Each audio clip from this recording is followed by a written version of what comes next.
are very happy to have you here. Okay, as an icebreaker, may I ask how many countries are being represented today? Please tell us where you are from. Anyone? You can yell out your country. I don't know. Just tell us where you're from. Which country are you representing today? Good evening, everyone. Good Good evening. evening. Good evening. Yeah, I'm Juma Brenda. I'm a filmmaker from Kenya. Thank you. It's lovely to be here. Beautiful. Welcome, Juma. Anybody else? Yes, good evening. Good evening. Good evening, everyone. Yes, I am Mohamed Hassan from Nairobi, Kenya, a filmmaker and a freelance journalist. Awesome. Welcome. We are happy to have you here. Anybody else? Good evening. Good evening. My name is Victor. I'm an African storyteller from Nairobi, Kenya. Beautiful. Welcome, Victor. We are happy to have you here. Anyone else? We see Kenya in the building. Thank you, Kenyan. Anyone from another country apart from Kenya? We have Namibia in the building. Elaine, check the chat. I've seen someone from Zimbabwe. Okay.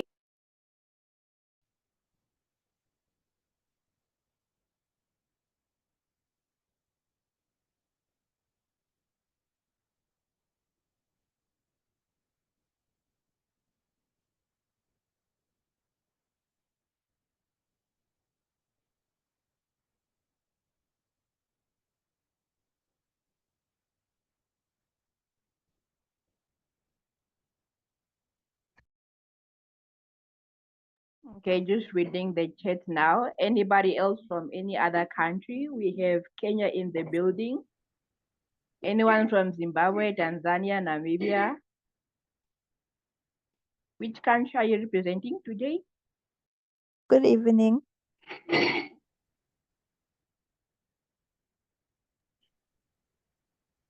Can you evening. hear me? Oh, I'm from Namibia. Thank you. Welcome to the masterclass. We are happy to have you.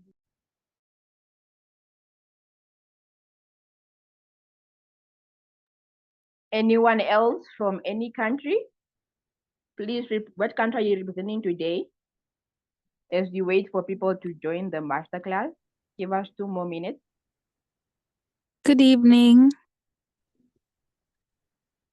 Good evening, Good ma'am. Good evening. I'm Georgina from Namibia. I'm a filmmaker. Awesome. We are happy to have you here representing Namibia. Anybody else? No one from South Africa, Zambia? Which country are you representing today?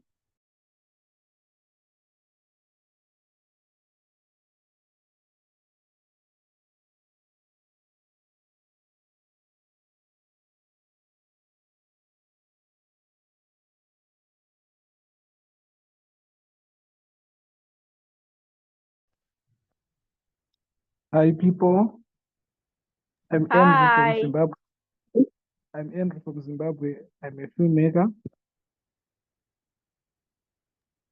Awesome. I'm so happy to know that all of you are already part of the industry and we are all filmmakers. Welcome, Andrew from Zimbabwe. We are happy to have you here. Anybody else? As we wait for people to join, just give us 3 more minutes, then we start.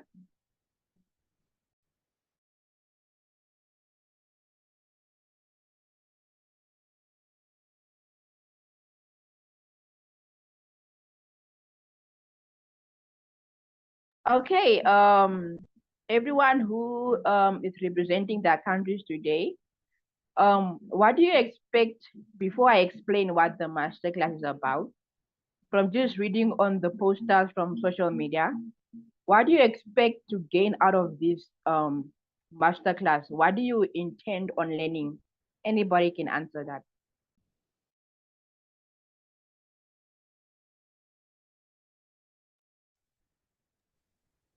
Good Hi. evening, everyone. Good evening.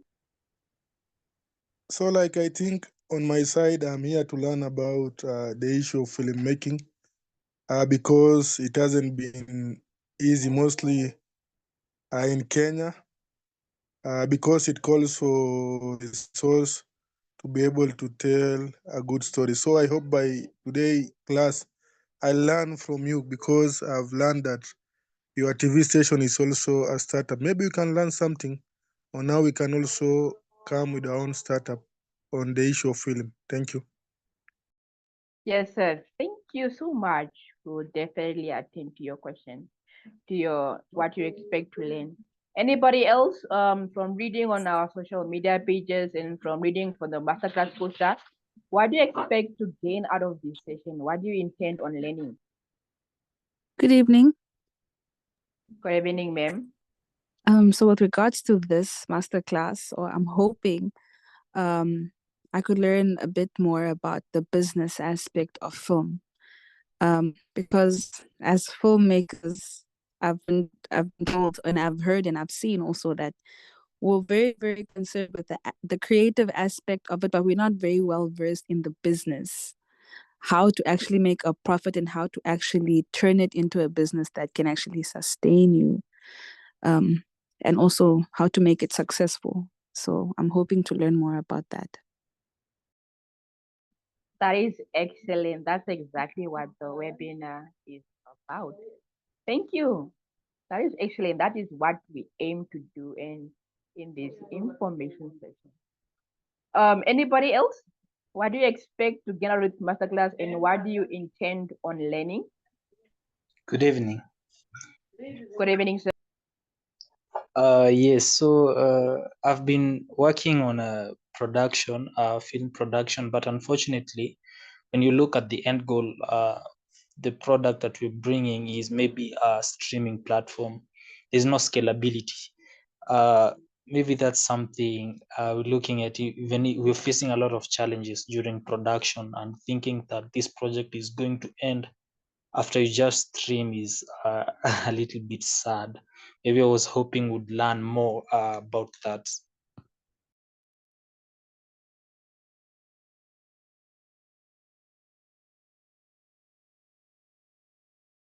I hope that you gain information on that. And I hope this will also be a platform and a networking session where we will learn more from us about IbiaTV and Youth for Film part of Platform Africa. Okay, thank you. Anybody else? What do you expect to gain out of this masterclass and what do you intend on learning today?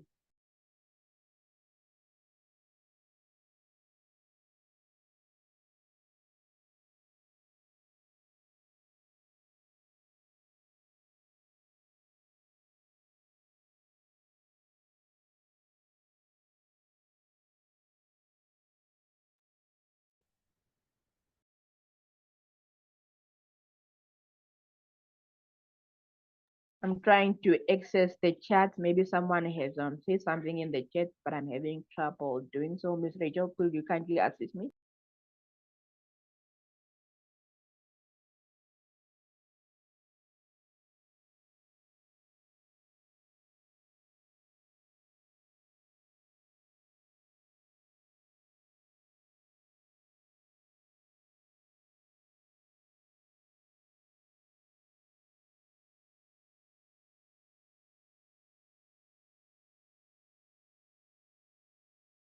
Miss Rachel?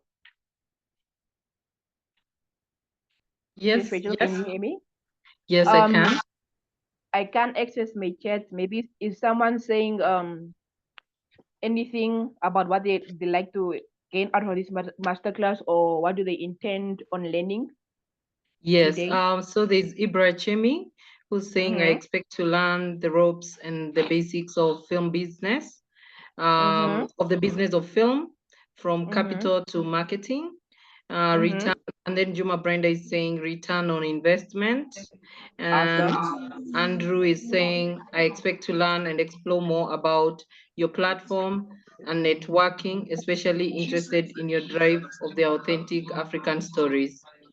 Beautiful, beautiful. Yeah. Okay.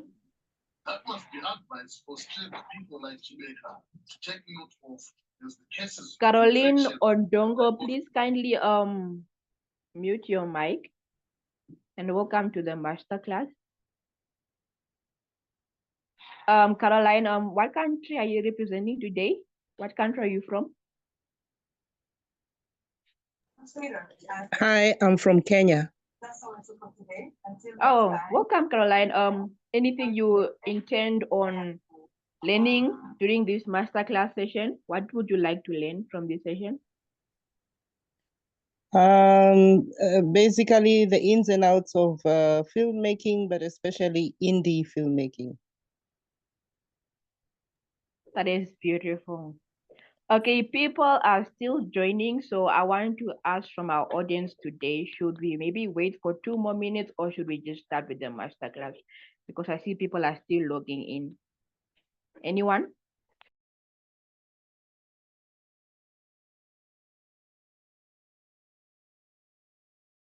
Should we wait 2 more minutes I for think we people to log can in? start. Okay, we will start. Okay, welcome everyone. Good evening again, everybody. Students, film enthusiasts, and industry players. My name is Elin Yao. I am currently the head of content production and distribution at IbiaTV, a Namibian startup, and I will be the moderator for this IbiaTV masterclass on film business. Can you all hear me? Yeah, we can hear you. Awesome. We have our CEO in the building today. He'll give you more information about our startup, IbiaTV. But for now, I want to ask everyone, has anyone heard the phrase, there's no business like show business? Has anyone heard that phrase? Most definitely. There's no business like show business. That is the theme for today. That is the reason for this masterclass. Anyone else, what comes to mind when you think about the term showbiz or show business? What comes to mind? Not only what comes to mind, but where do you often hear the term showbiz or show business or the phrase, there's no business like show business? Anyone can just answer.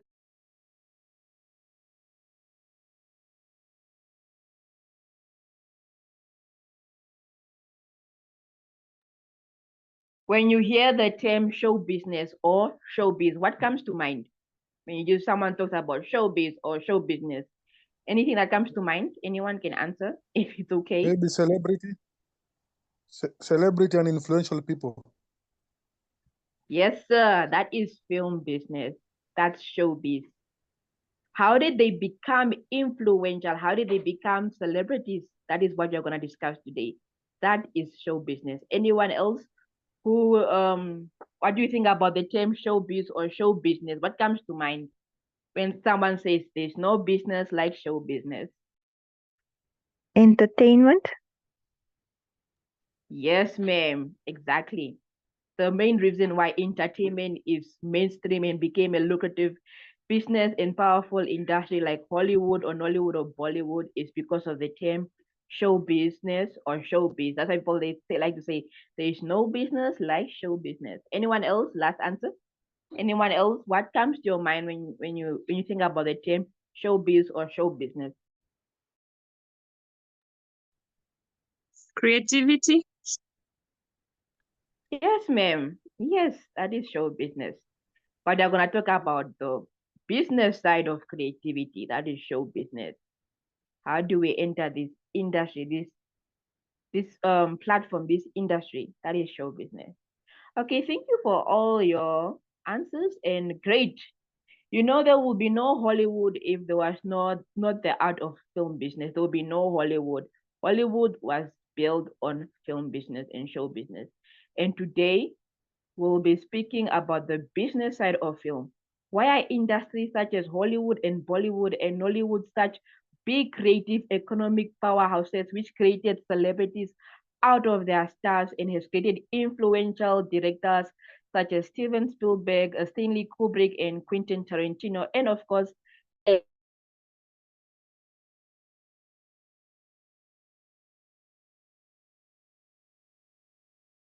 powerhouses that release box office smashing cinema that we know of today.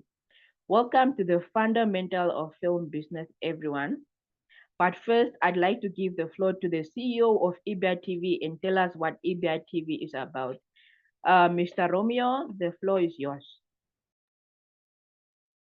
Good evening, everyone. Good evening. Thank you for the opportunity. So I would like to introduce to you IbiaTV. And as I can see, we have not so many Namibians. So I was expecting many Namibians to filmmakers and production companies to show up. But I see we have more people from Kenya, mostly Kenya, Zimbabwe. Yeah. So I'm gonna, from what I got from the audience is they all desire like a platform where their content can be showcased. So I thought this problem is only in Namibia, but actually it's happening throughout Africa.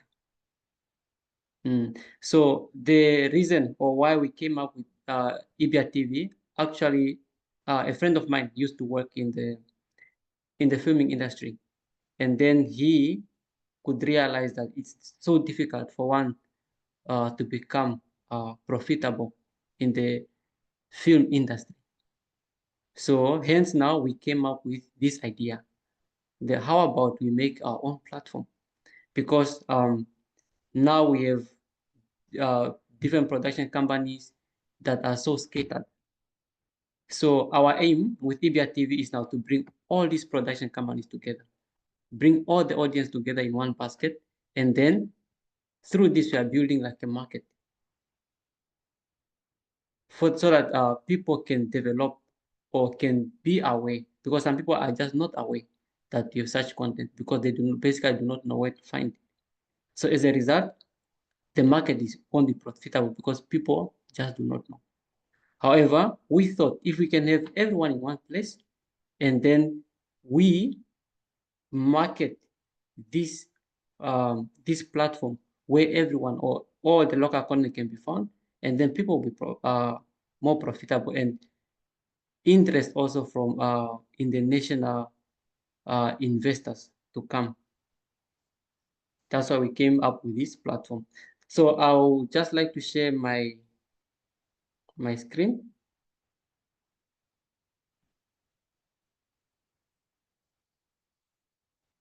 Miss Rachel, can you allow me to share? So I just take you through the platform overview and explain a little bit about our platform. Yes. Yes. You're good. You're good to go. Okay.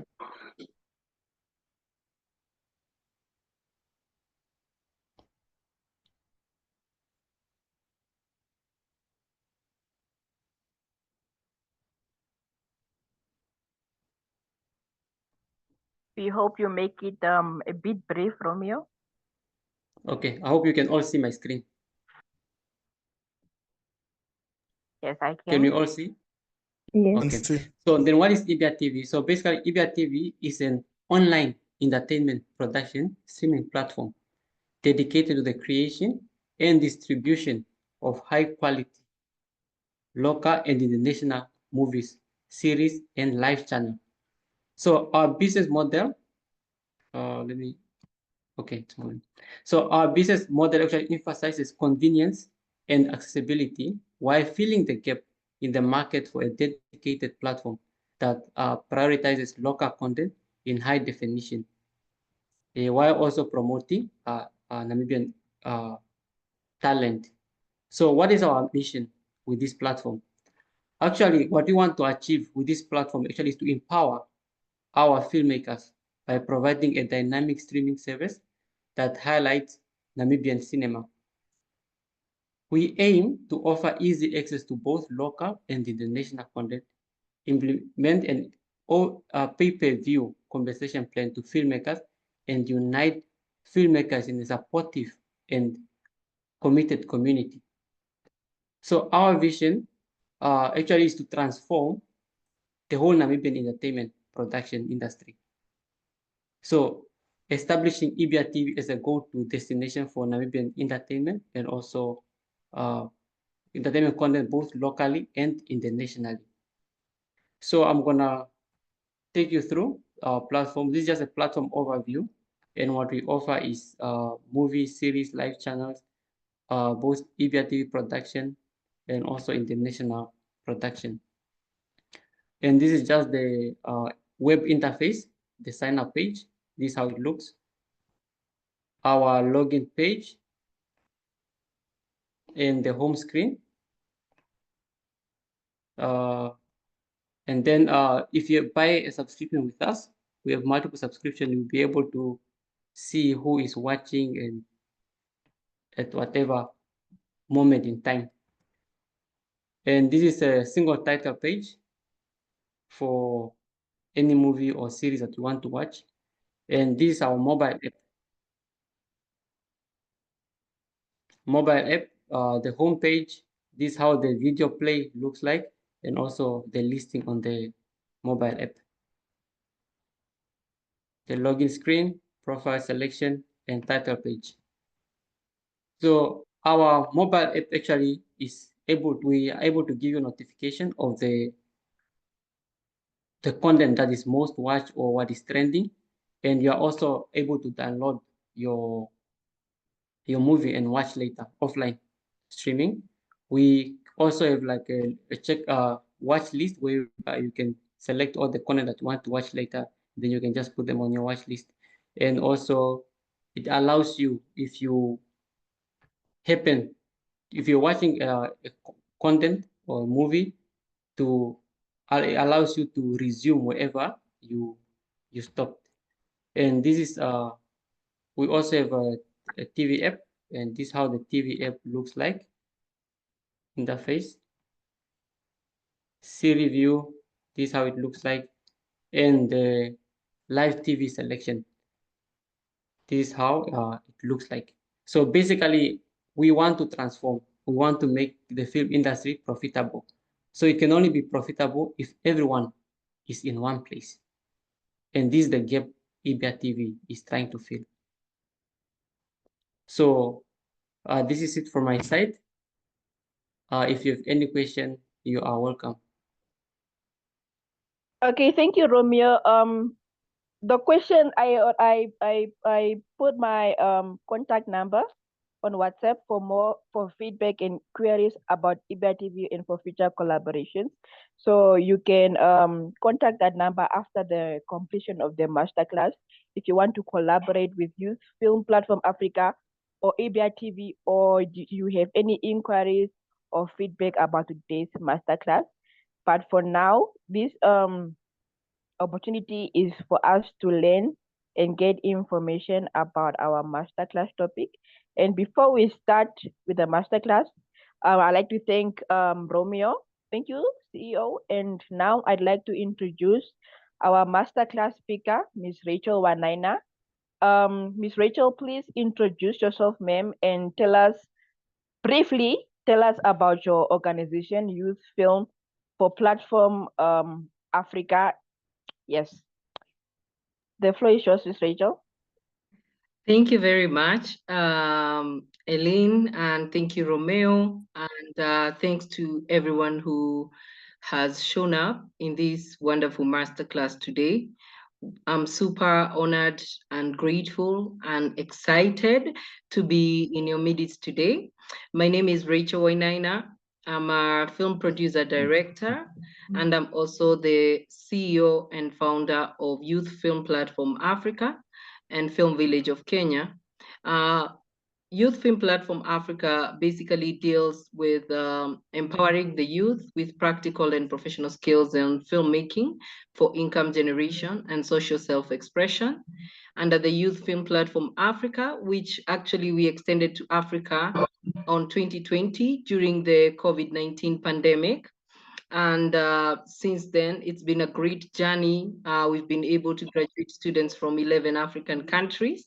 And we've been great partners with Eileen even back then when she was at the Namibia University and as a president of NAST, and we partnered together. And now I'm really happy to also come into this wonderful masterclass organized by IbiaTV.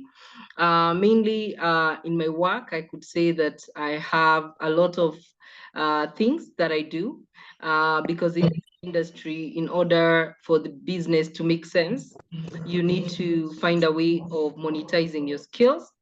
And so it's been, again, a very nice journey. I do a lot of things currently as I'm talking to you. Apart from the work that I do as a CEO of Youth Film Platform Africa, I'm also a consultant for about 11 companies at the moment in different aspects. And that goes to show the power of creative economy, because everything I do is within the creative economy space. But mostly, I'm very happy to facilitate this class because I'm now a believer that film business works. I've been able to work in this industry for about 17 years. I've won numerous awards on different occasions, including being named as one of the top 40 women in film in Africa, which I found to be such a great honor just to be featured in that magazine alongside various very phenomenal women from different parts of Africa who are making films. And today, I'm looking forward to really, share the fire because as an African filmmaker, we all know it's hard. And thank you for the feedback you've given us in the beginning of this masterclass. And we were able to really see that the problem that we have currently is that we have good products, and in order to improve on the quality of our products, then we need to catch the film business part. And so I'm really looking forward to deliver this masterclass and share also my personal experiences and observations. I'm not sharing because I'm a know-it-all. I'm just sharing because within my 17 years experience, I've been able to travel the world. I've been able to benchmark. I've been able to conduct film business. In fact, I started off as a technician in the film industry. Mostly I was working as a director. About 2011, I decided to take the hard task of becoming a film producer. But I still feel like in this African film industry, we also need to really understand what the job of a film producer is as well, so that it's not then used just to what we would normally reduce it to, like managing a production. I want today to present a picture of a producer as a mentor, as a business person, and as a leader. So we're going to be looking a lot at what you achieve by also being able to do film business, and whether you're managing and whether you're leading. And also we'll be covering a lot about scaling. And so maybe I need permission from Eileen on whether I should go ahead and begin the masterclass. Eileen? Okay, thank you, Miss Rachel. I've just seen that there are a lot of people who just entered the meeting now, and I just like to repeat to the people that entered, welcome to the IbiaTV Masterclass. Let's talk about showbiz, the fundamentals of film business. And I want to ask the people who just entered the chat, thank you for joining us. Have you ever heard of the phrase, "There is no business like show business"? To the new people that entered the chat, there is no business like show business. Okay, it's fine if you are shy. And we hope that that comes to mind when you think about the term showbiz or show business. That is what we'll cover in this masterclass. But thank you so much, Miss Rachel. Thank you so much. Okay, folks, let's start the masterclass. Miss Rachel, the floor is yours. Thank you very much, Eileen, and once again for organizing this wonderful session. When I was thinking about what film business is very huge, and I was trying to think about what am I going to focus on today, and I decided, and I was convicted to go to the big picture of film business so that we are able to get the grip of the entire facet of film business and then choose and evaluate ourselves in the process to see where we are and what we need to do and where we need to align. I always say that when you make that important decision and you say that I'm going to make a film, it's important from the beginning to have a strategy. I was speaking to my mentor the other day, and my mentor told me there's a difference between a plan and a strategy, and I agree with them. You can have a plan, but a strategy is something that places you in a good place in competition with your competitors. It gives you leverage, it gives you competitive advantage when you have some level of knowledge and you're able to know how you're going to go about your business. And today I'll be looking at a couple of things as we talk about film business. And I would start by saying in the entire creative economy, and somebody articulated this very well, one of the weaknesses that we have is that we've put so much weight on the film techniques. So for instance, in Africa, there is no shortage of directors, there is no shortage of cinematographers, and name all the careers in filmmaking that are technical. We have great people. They even work for international films that are brought to Africa. And that goes to show that we have the talent. We have the kind of people who have the skill that is needed to make high quality films. But then that cannot be a standalone factor to contribute towards us being as Africa or as a continent being able to make great films. And I will be highlighting that in a short while. Film is just like football. It's like a very huge reliant career on teamwork. And this means that there's a whole management that needs to go behind a filmmaker to ensure that they are able to get their works in and to get their films made and to get their films distributed and to get the financing that they need to get for their projects. So there's a whole network of people that are supposed to be working in the film industry in different departments. Majority of the people who make the film industry very successful, and I'll be highlighting an example before I open my PowerPoint, majority of the people who actually make the film industry work are people you will never see. So for instance, when you're making your productions, you realize that you don't get to mostly meet your executive producers. And mostly, you don't even end up dealing with the producer of the project that you're working with. You end up dealing more with people who are in management role, like a production manager, and other people like those are the people you'll interact with on a set, assistant directors, and all that.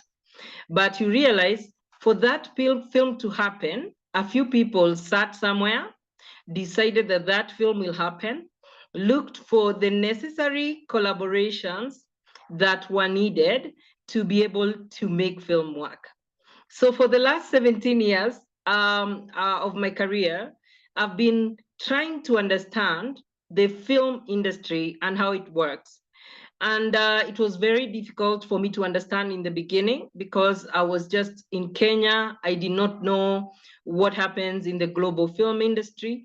And so traveling on 2013 to Cannes Film Festival and on 2012 to Discop South Africa opened my eyes to the possibilities in filmmaking. The first time I traveled to Cannes, which is the biggest film festival in the world, in Cannes, I found myself misbehaving in the festival, taking photos with celebrities on the red carpet, as we all like to do in the film industry. instead of taking advantage of the biggest film market in the world that is in the Cannes Film Festival. This is a place where you can get marketing for your movies. You can even pitch your script. You can meet so many people from different countries instead of moving from one room to the other, trying to go to the red carpet and you're a producer. So I learned a great lesson after misusing my first opportunity in Cannes. Luckily enough, I got a chance to go there 2 to 3 times more. And this time I was focused. I understood the opportunities that lied for me in that festival. And I'll be telling you one big gain that I've gotten from that festival recently. And about it, I'll be telling you about it shortly.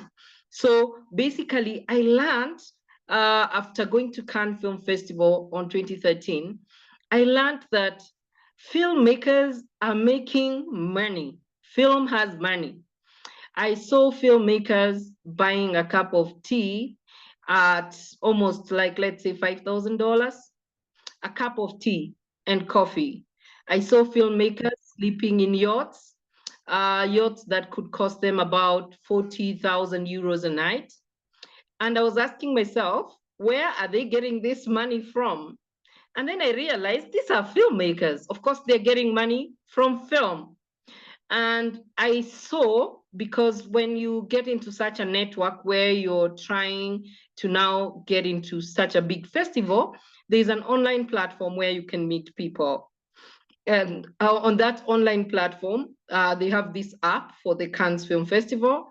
On that online app, I was able to actually look in and was able to see that for you to walk on the red carpet, let's say alongside somebody like Kendall Jenner, you needed to pay 10,000 euros. So of course, this money has to be shared between the festival, and Kendall Jenner has to get some part of that money for red carpet appearances. So today, I'm also looking to show you, first of all, the film industry is making money. And secondly, I'm also looking to show you the fundamental areas that you should focus on when you're looking at film business. So I'm going to share my screen so that I can be able to save our time.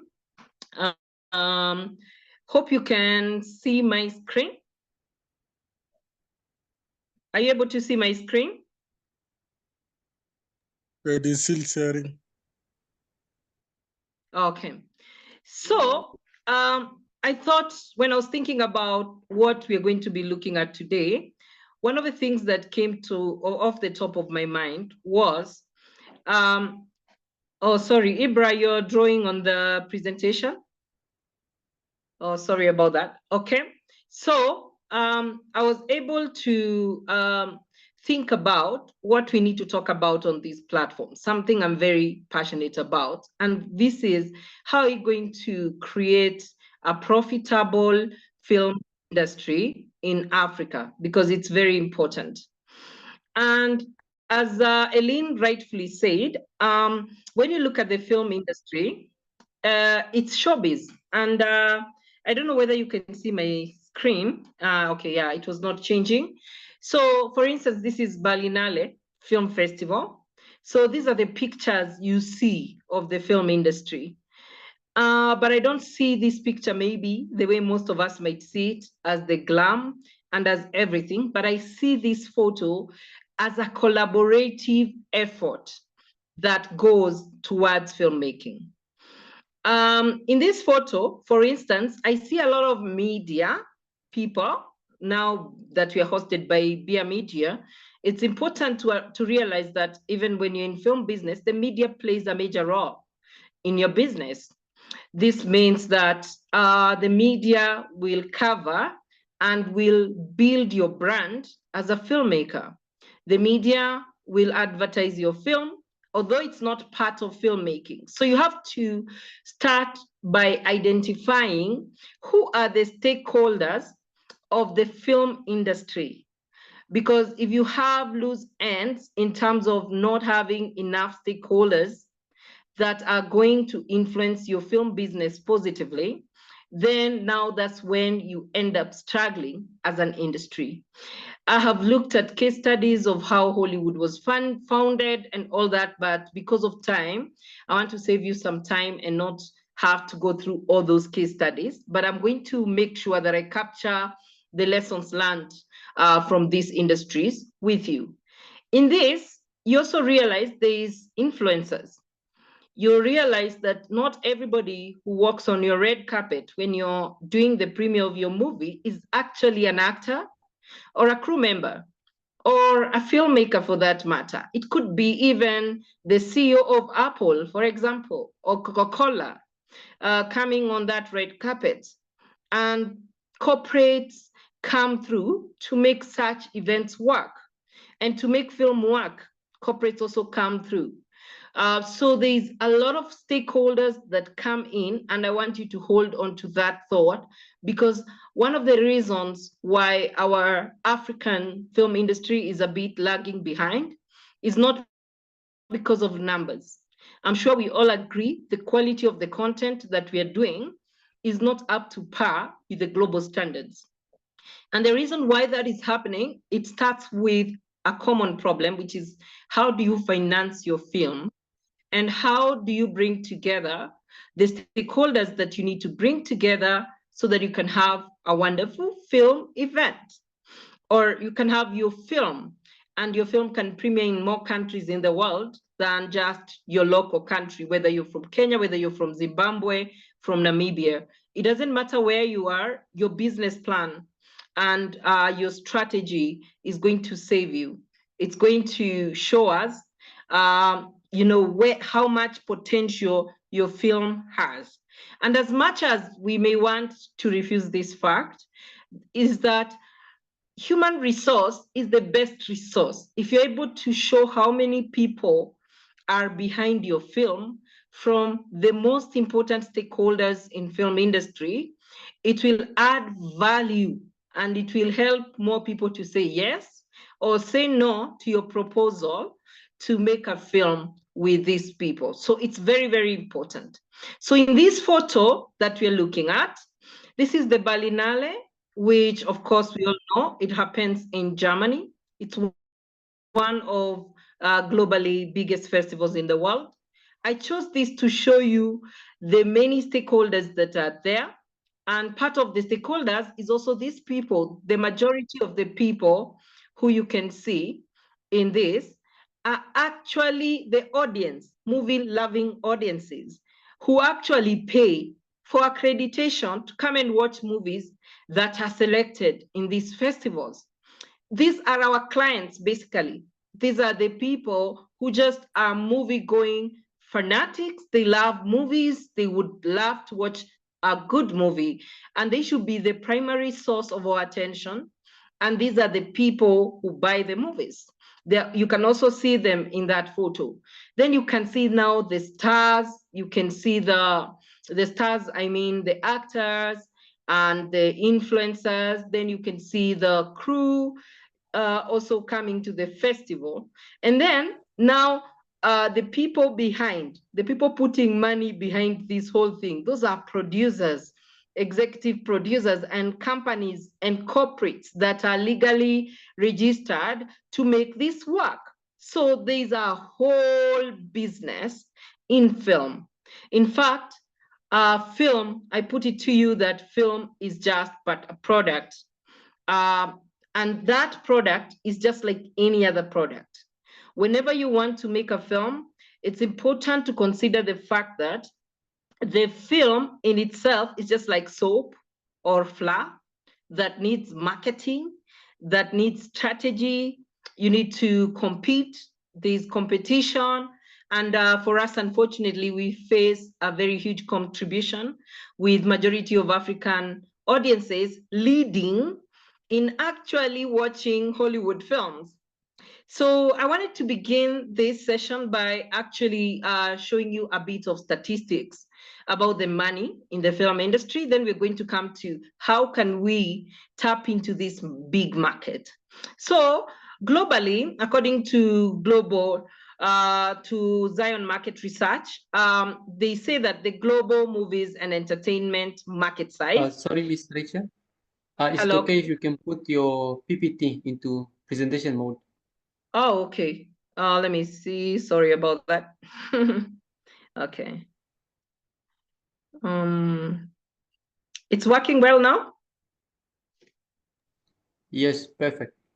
Thank you, Romeo. Okay, so currently, actually, if you look at the global statistics of the movies business, according to zionmarketresearch.com, they say that the film industry globally is going to be expected to be worth 169 billion USD. According to their research in 2022, the film industry was worth about 94 billion. That is the market size. When I look at my knowledge of market size, this means that there's a possibility to make this amount of money. This is what the market size was worth in 2022. This is what it's predicted to be on 2030. So you can see it will grow by almost double digits, like it will grow by almost 100%, actually around 90 something percent. And that expected growth, you should have a share in it as a filmmaker. And one of the things I learned, I got an opportunity to attend the Mandela Washington Fellowship for Young African Leaders. As a filmmaker, that was also an eye-opener for me on 2014, where I got also to learn in one of the best universities in the world, University of Notre Dame, in the entrepreneurship school. And one of the things that I noticed American companies do, and this I'm talking about big companies like IBM, I'm talking about Oracle, PricewaterhouseCoopers, and other big corporates in the world, big giants such as Google. What they do, they survive off statistics. They have enough data that can help them make business decisions. Unfortunately, this is another area where we're lagging behind in Africa in collecting data and in knowing how much money has been made by our industry, so we can know where, we can know the whereabouts, how people went about making that money and make decisions of where we want to plug into the film business. As I've said, it's a big industry. Now, when you look at the US movies and entertainment market in itself, it takes the huge share of the actually global market share of the film industry, taking about the same period of around 2022, you see that they were already making over 28.7 billion with their film and entertainment market, which is a huge chunk of the global market share, which is there for all of us to grab from. One country is taking all that. That is something that can be changed because trends have changed. And I'm going to be talking to you about a few trends that you can be looking out for that are changing in our favor as independent filmmakers.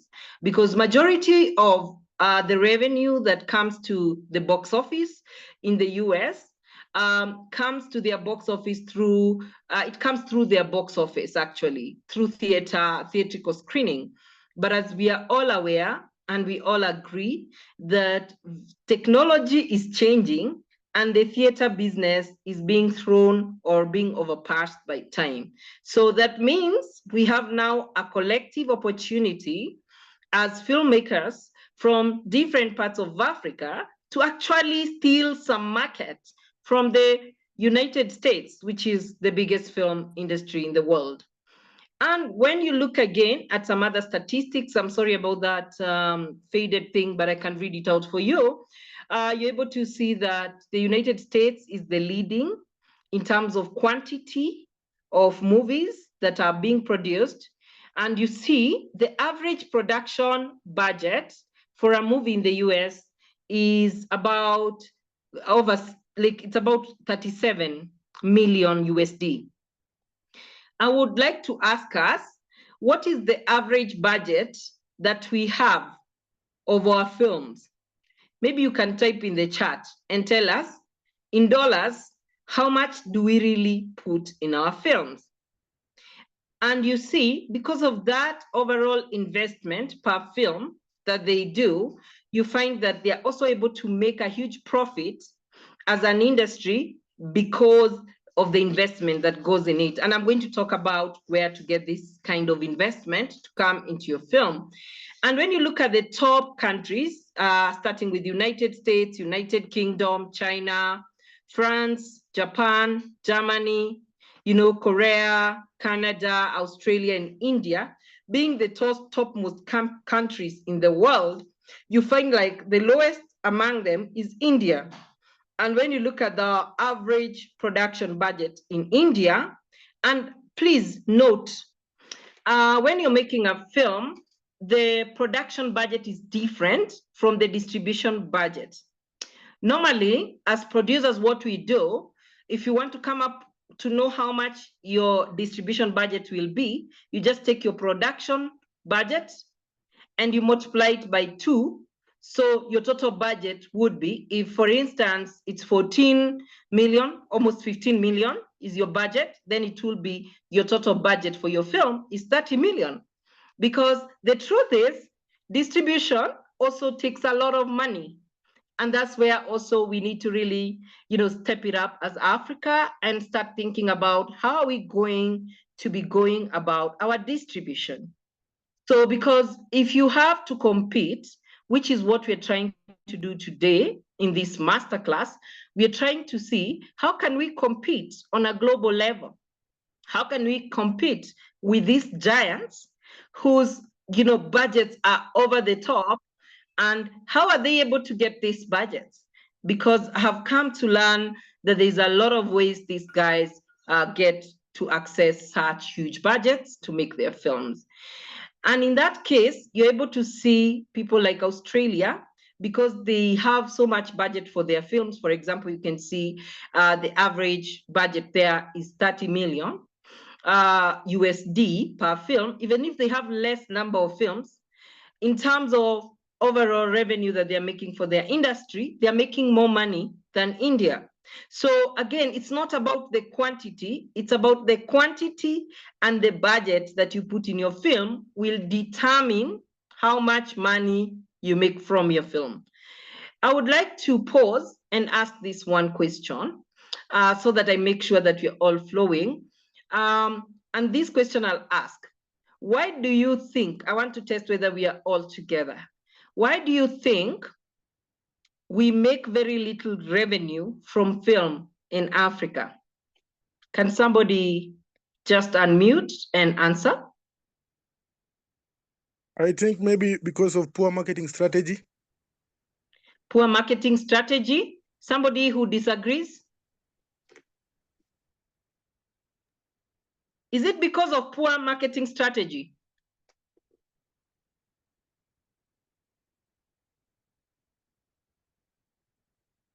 Hello?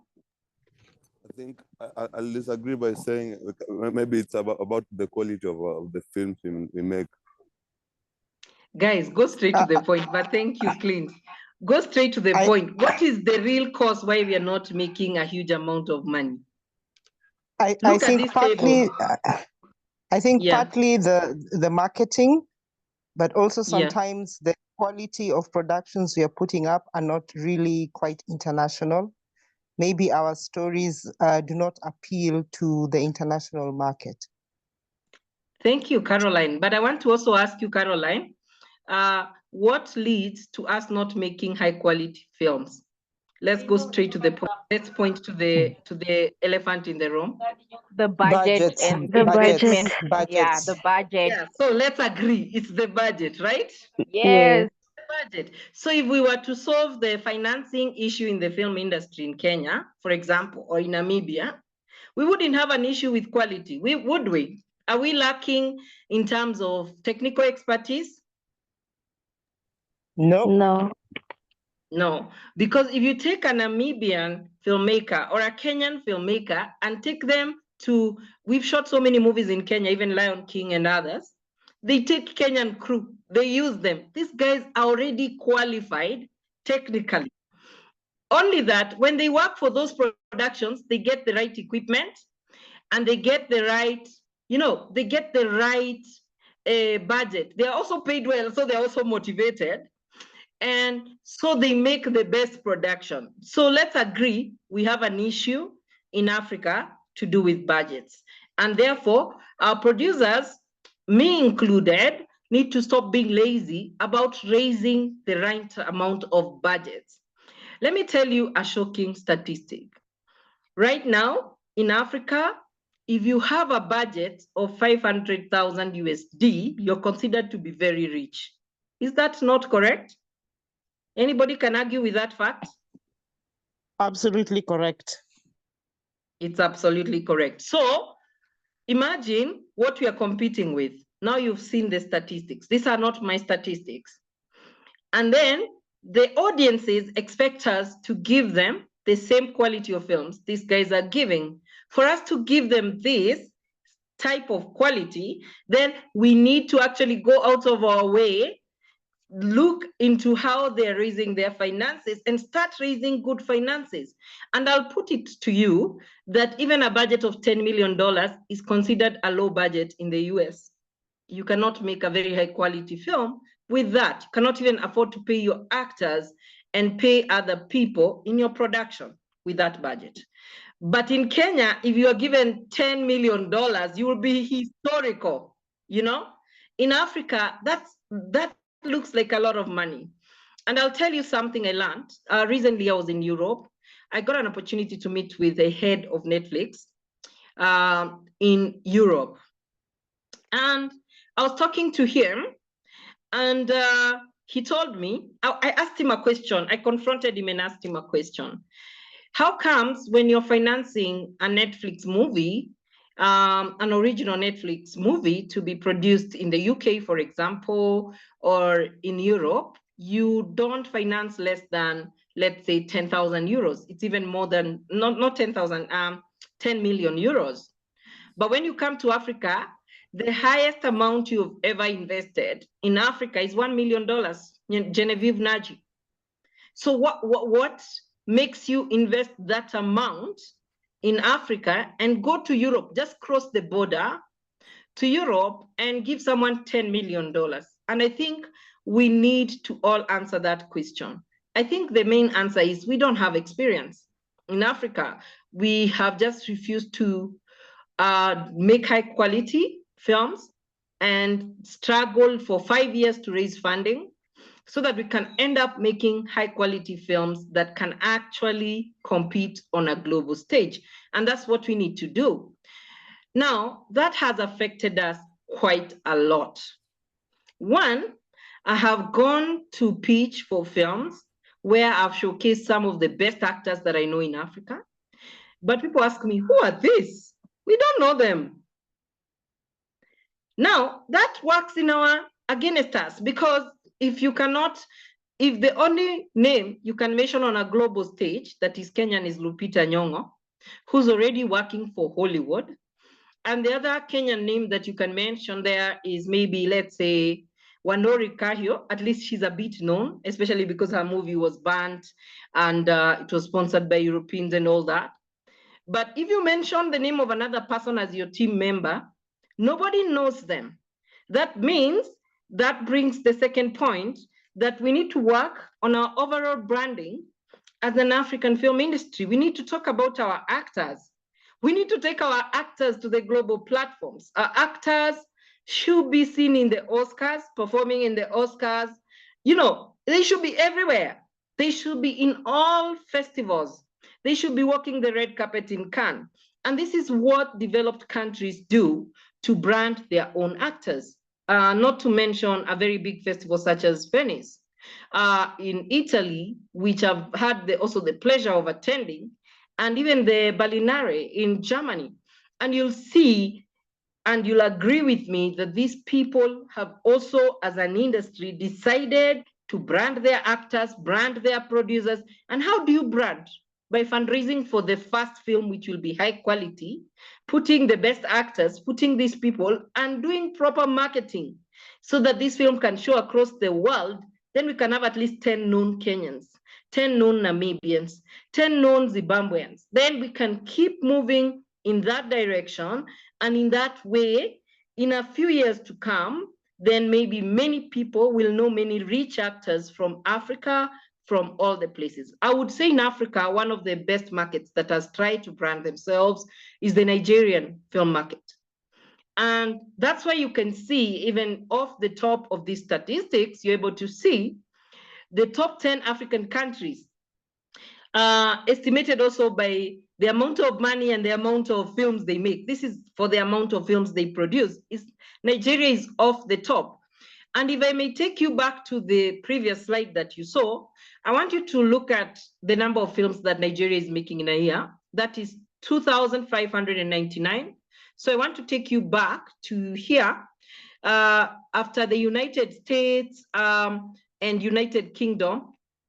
I think in terms of quantity of productions produced in the world, Nigeria becomes third. Can we all take a moment to appreciate Nigeria for representing Africa? It's really a good job that they're doing.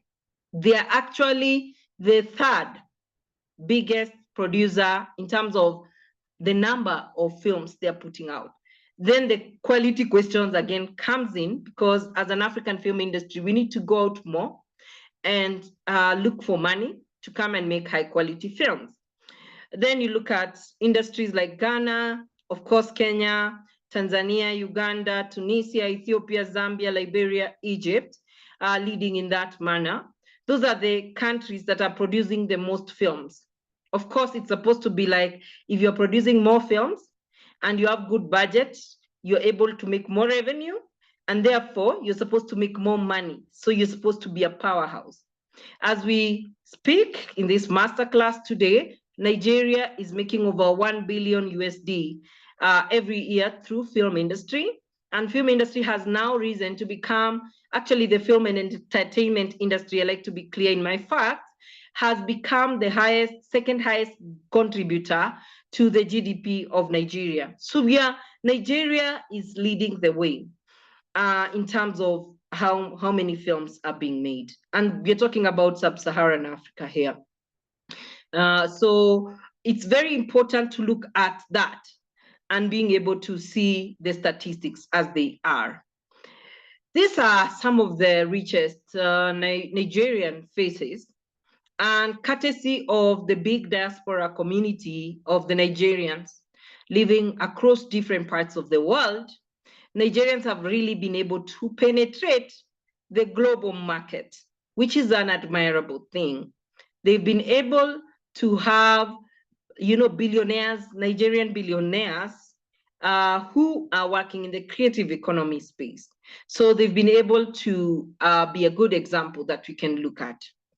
So as I'm continuing with this introduction to the masterclass, then I'll come to quickly showing you what you need to do is, you really need to make money as much as you're making film. I understand that we're all passionate about making film, but the truth is film is a product that we need to make. We need to have a budget. We need to have a research and development budget for it.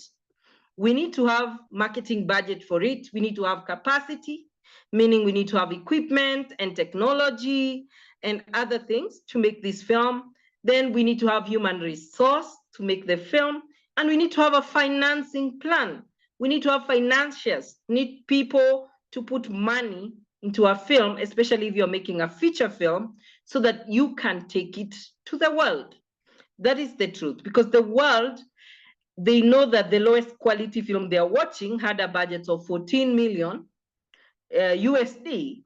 Then you make a movie with like 5 million Kenyan shillings, which is about 50,000 USD, and you expect that movie to compete on the global level. It's not going to compete at the global level. So we need to think about it as a business. And now that we've started to talk about business, when we are still relaxing and taking this field for granted, we are losing opportunities. One, hundreds of thousands of young people in Africa are missing employment opportunities. Secondly, African filmmakers are disillusioned We're seeing a lot of filmmakers dying of depression because we're not doing the film business in the right way. So we need to come back and ask ourselves, how are we going to re-strategize so that we can do film business the way it's supposed to be done, so that we can catch up, even if not fully like catch up with the US, but at least try to catch up with where they're at. So when you're making film, I think one of the first things we need to do is to develop a mindset, a business mindset towards any creative thing we are doing. And why did I choose to use creative? It's because film in itself is a collection of arts. In film, there is music, and I've seen Clint here. For example, you made music for a short film that we just produced. So there's music. But then if you decide, like, let's say to compose music for your film, are you able to upload that music also on Spotify, on Apple Music, and monetize that music? Are you able, for instance, to pick a very nice line that was said in that movie, put it on YouTube and make money from YouTube just from a small clip from the movie, so that then you're able to multiply your revenue streams? So if you think about film as a business, then you're going to be able to look at some factors that I'm going to talk about very soon. So one of the things that we need to look at is to understand the market. If you want to do film business, analyze the statistics, analyze the market. I'm going to share a link where you can get different statistics for global. I'm going to share it with the links. You can share it with all of us, where you can get very verifiable statistics. I'm sure you all know that we're living in the age of big data. We have artificial intelligence. Every time you're texting somebody on your phone that I'm going to watch a movie, the mobile company that supplies you with whatever, with your phone and with your network, is picking that data and selling it to big companies and people who care about data. And you can buy this data at a very cheap price, and some data you can get for free to help you understand the market that you're in. I'll give you an example with here in Kenya. Many people think that you'll make, the only way to make money through the film industry, for instance, is by making a film. I beg to differ and to disagree, because some of the most profitable companies, as we are speaking right now in Kenya, are actually offering a service called film ancillary service. This means these guys are just brokers. So, for instance, in the Constitution of Kenya, it says clearly that you're not allowed as a foreigner to come and shoot a movie in Kenya unless you use a local filming agent. So how many of us have ever explored what it means to be a local film agent, for example? When you become a local film agent, it means you can apply a license on behalf of an international film to be shot in Kenya. You can source for them transport, permits, and all the visas and everything that they need to be able to do their business.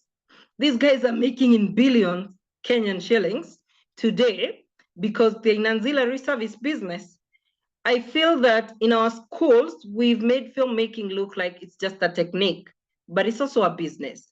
I think our students deserve to know or to learn all the skills and to learn of all the opportunities, and to get a lot of time in class to also go through the data and the statistics to understand where they want to plug into the industry.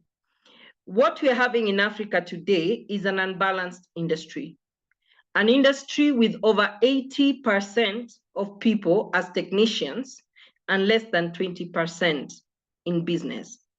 That's where we are failing, because if we continue to produce more technicians and less people in film business, then who will do our business plans? Who will pitch our films? Who will distribute? Who will sit down and come up with a strategy to make money? So we need both. Who will manage our creatives? So we need both. So we need to change our mindset, develop a creative business mindset. How are we going to monetize what we have, and how are we going to bring more money to Africa so that we can be able to make films? So we also need to think about our budgets. when you're pitching for your movie, you need to think about what is the budget of my movie? What budget can really make me the most money? So you make the budget, then I'm going to show you how you can also tap into opportunities that are now available freely online to raise money for your first feature film as well. So again, the world is changing towards the advantage of independent filmmakers. Nowadays, as you've seen with the IbiaTV, people are now coming up with distribution platforms that are more friendlier and can be able to distribute your film. So you don't need to make your film in the big Panavision camera or Rariflex. You can even make a film with a black magic, and it can be able to show in the theater, and it can also be able to stream on a streaming platform in very high quality. The good thing, the human eye actually, which is supposed to see the movie, for any resolution above 1280 by 720, by the way, if you didn't know, the human eye sees it as very high quality. The only difference is color.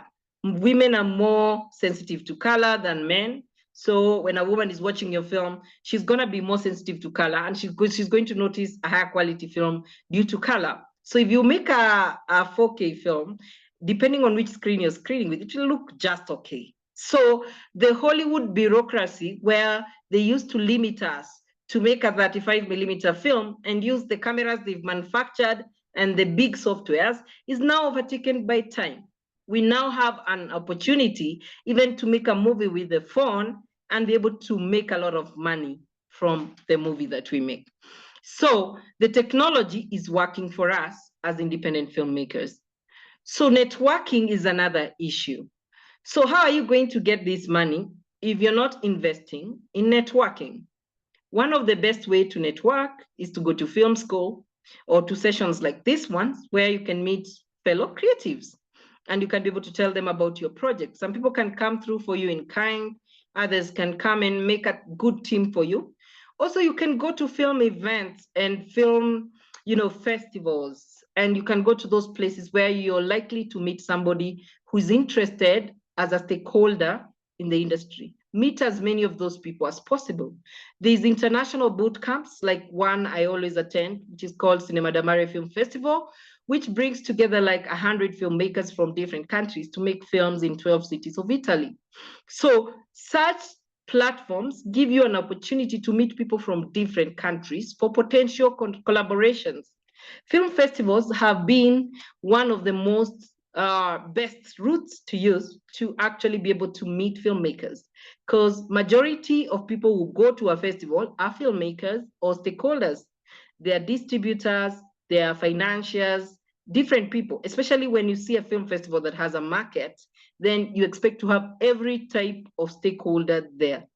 So the big question is, can you be able to save and be able to at least attend some 2 relevant festivals to the project that you want to do, so that you can get enough networks that you can be able to use to do this. So again, networking is a very big key to being in film business. Then adaptability. Now, Hollywood has accepted that they're going to die if they don't change and adapt to the new technology. The truth is, Netflix is now more popular than going to the theater. And by the day, as we are going, people are innovating new things and new ways of doing things. So again, we don't have that monopoly that you must take your movie to the theater alone so that for it to screen. Although theatrical premieres have proven to return your money faster as an investor. So if you do a theatrical premiere, because the tickets go for a high price, if you've done good marketing, you're guaranteed to get even like a return of quarter of your budget just during the theatrical premiere. Also, is the other challenge that we've been facing in Africa is the challenge of piracy. Now the piracy has moved from DVDs and it has gone on to the online platforms. You find that right now you can go to a platform like Google, a big technical giant, and go and Google a website, and Google is enabling this person to steal your movie and show it for free. So online has also shifted to the, piracy has also shifted to the online space, and some of the biggest tech giants are supporting it, like Meta, Google, and all that, because they're the ones hosting these websites. and you see how quickly they are to hit, like to strike your content if it's violating their guidelines, but they don't intentionally strike this because it brings business. It brings a lot of people are watching pirated movies online, and Google is making money in ads and in other ways out of that. This is knowledge that we need to have even when we are sitting on the table negotiating with our governments, so that we can create a very, good environment for the film business. And that's very important. Also, negotiation skills.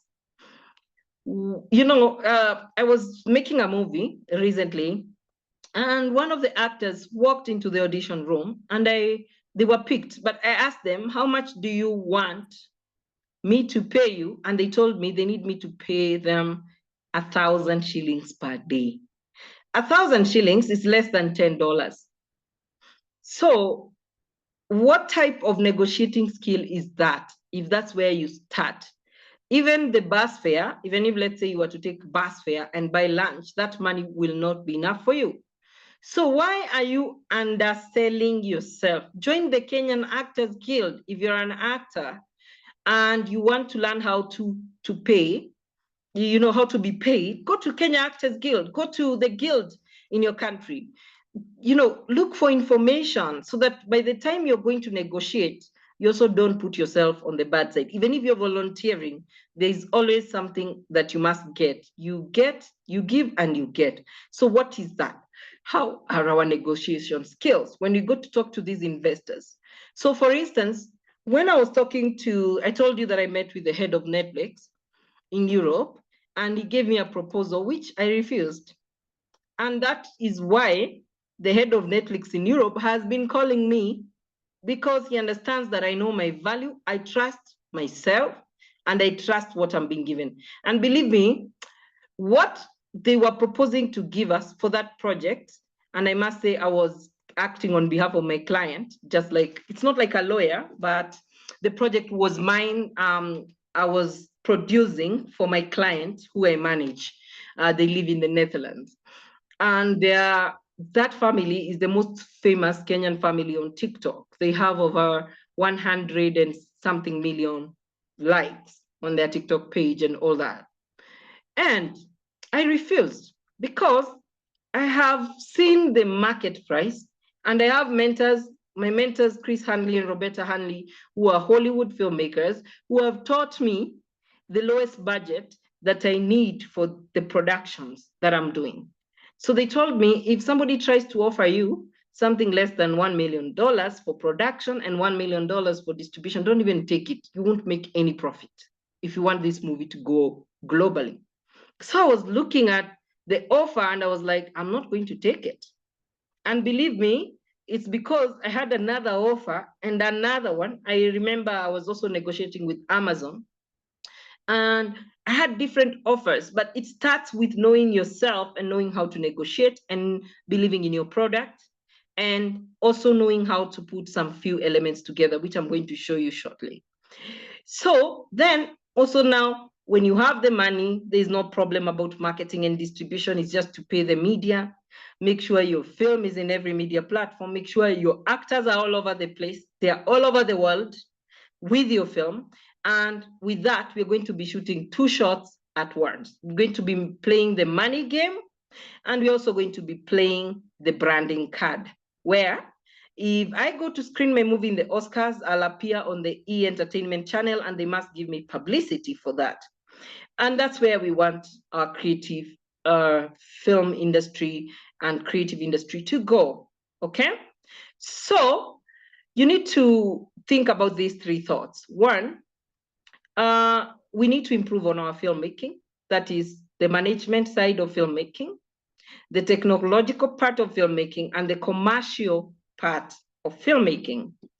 We also need to look at piracy and develop our ways of combating piracy, and look at online streaming, and we look at how the online streaming is going and what the challenges are facing, and try to solve those challenges.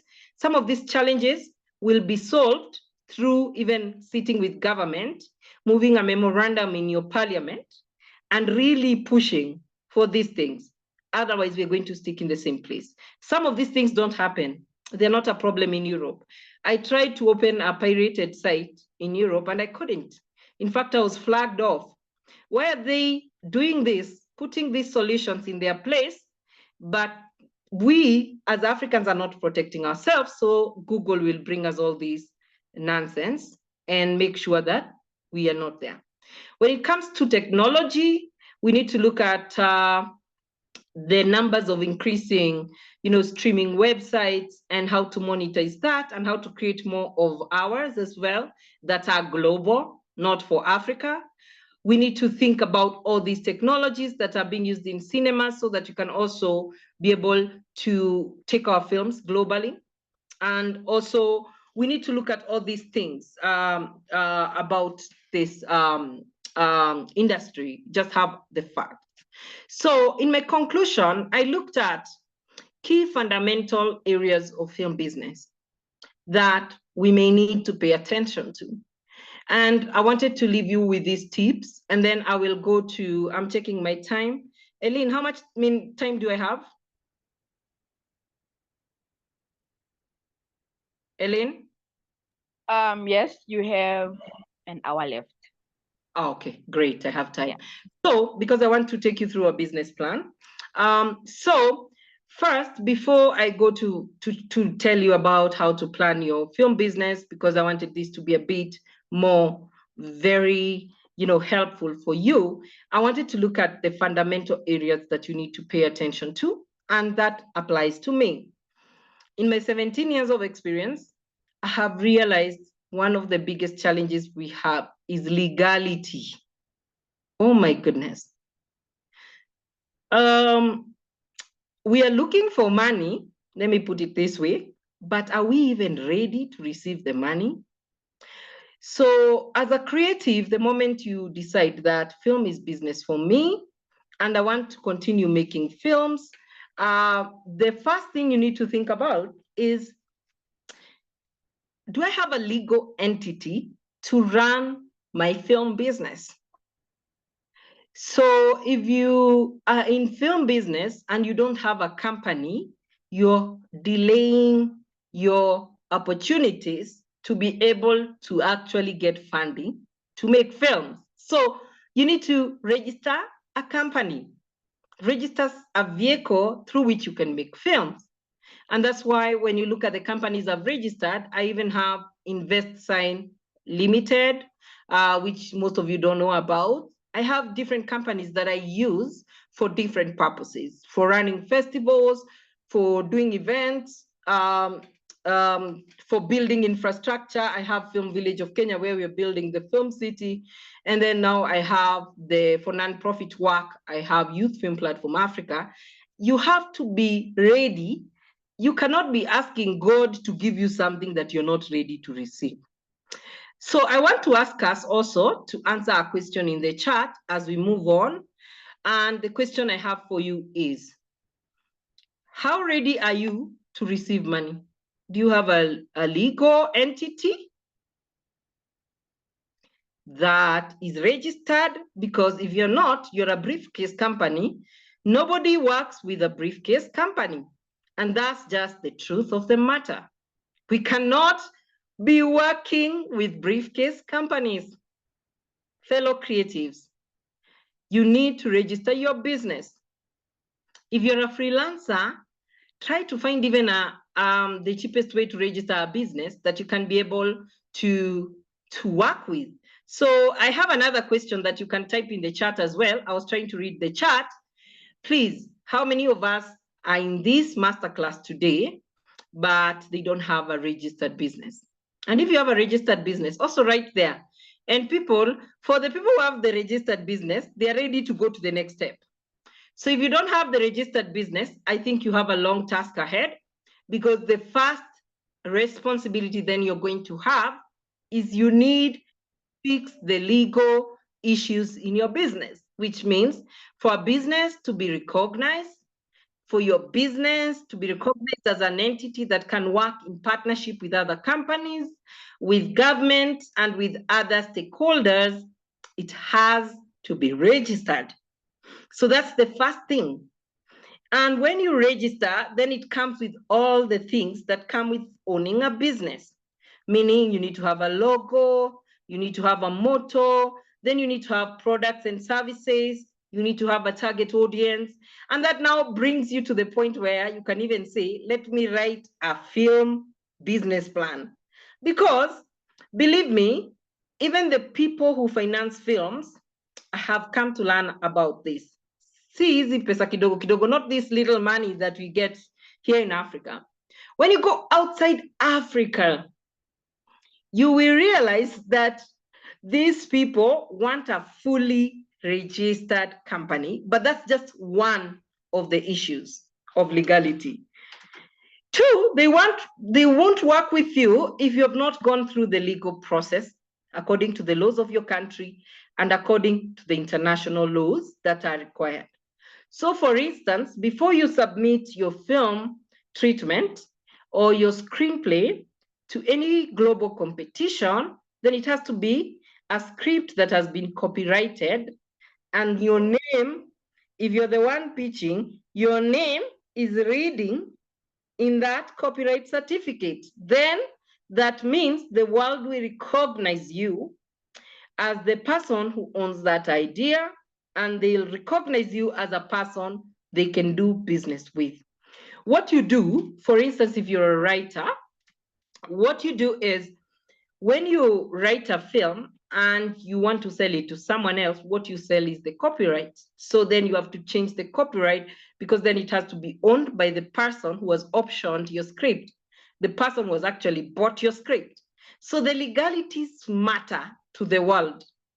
Legalities are do not so much matter in our continent so much, but I am happy, and proud of my country, Kenya, where at least like through organizations like Kenya Film Classification Board, now film licensing has become very serious.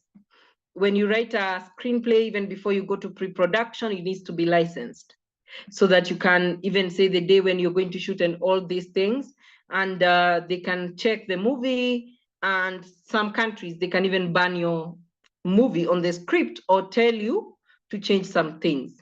So there's a lot of legality issues. When we talk about legality, we're also talking about taxes.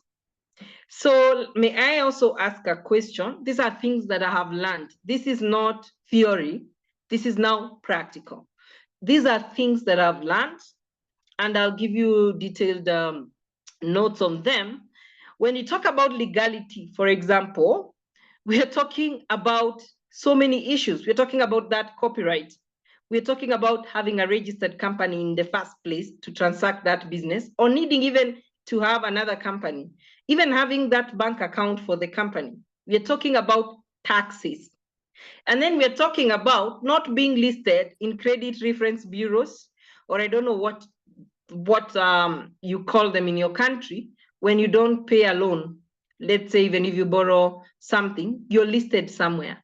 I don't know what you call those organizations in your countries, but if they list you, then remember you're going to be asked for a certificate of good conduct. So if you have a criminal record, then that is going to come in your way when you're trying to get these films. And remember now, including many countries, are trying to take their criminal records online, meaning you can now be able to know whether somebody has been even convicted with a criminal offense from different countries.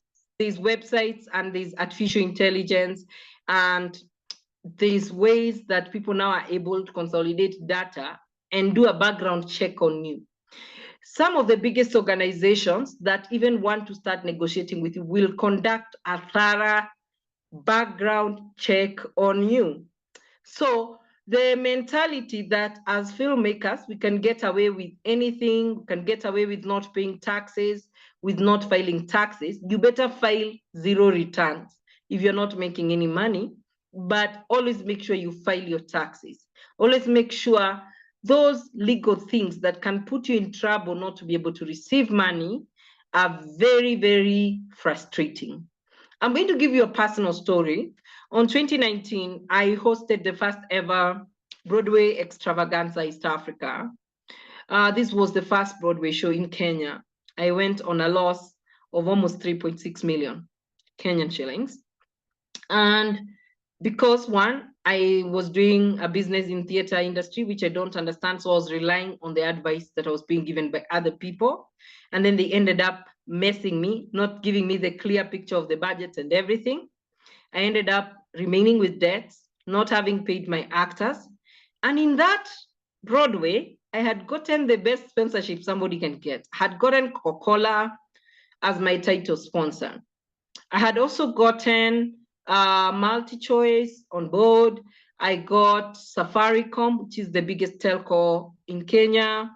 I had gotten like 7 corporates. I had gotten 10 million worth of media value from Nation Media Group, which is one of the biggest television stations in Kenya as well.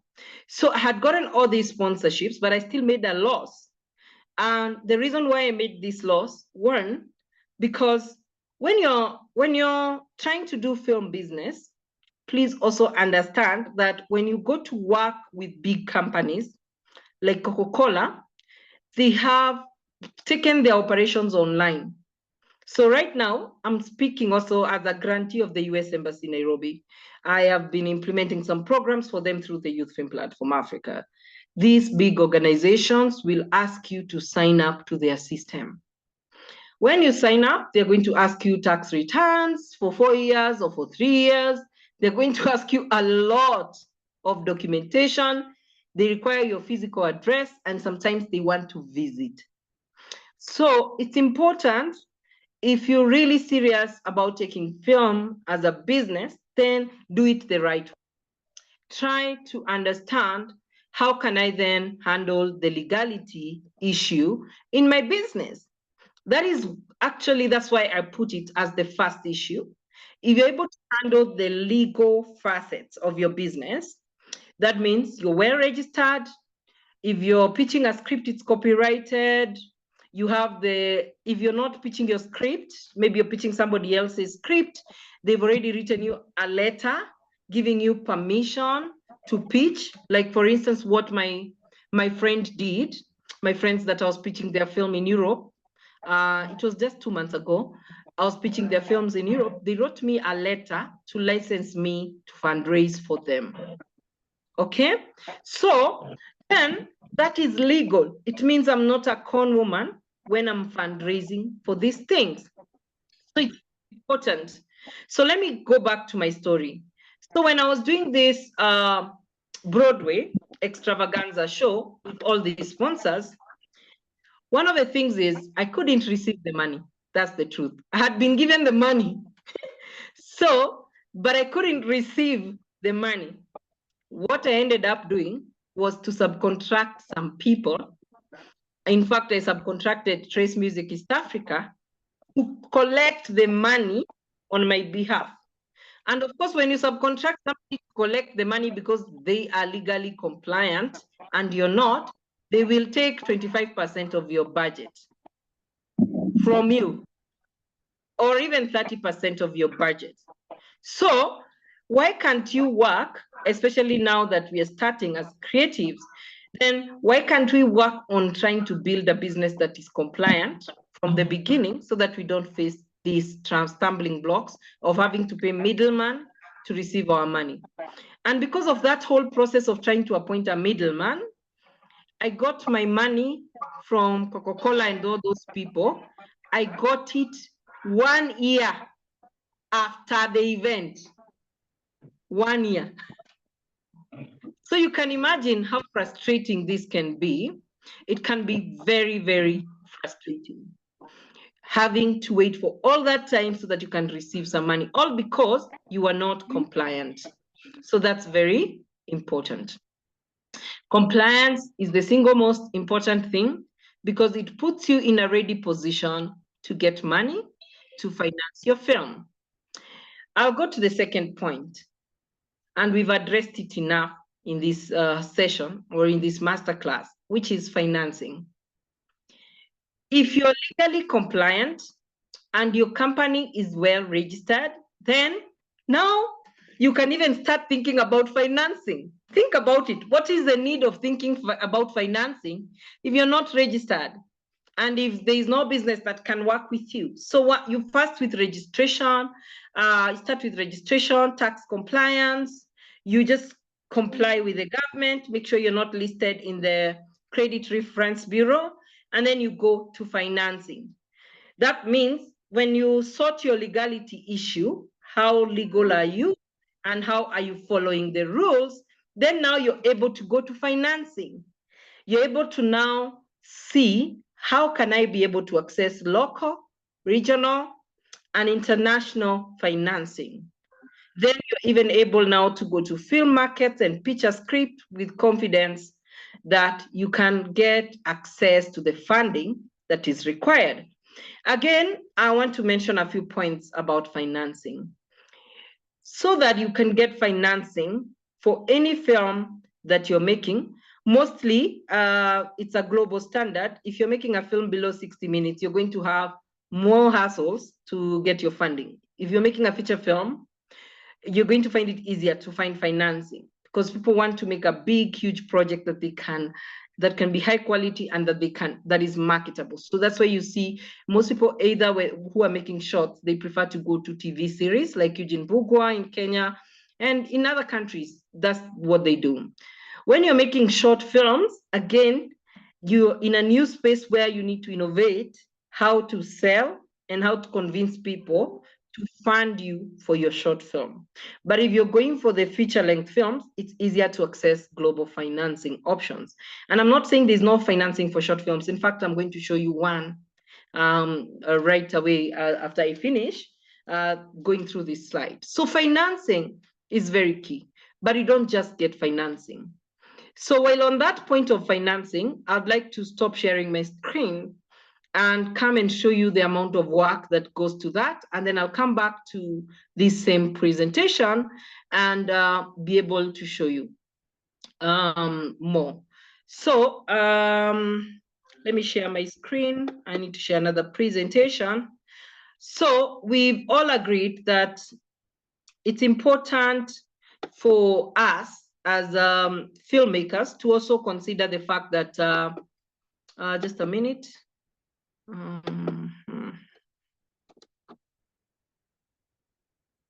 Just 1 minute.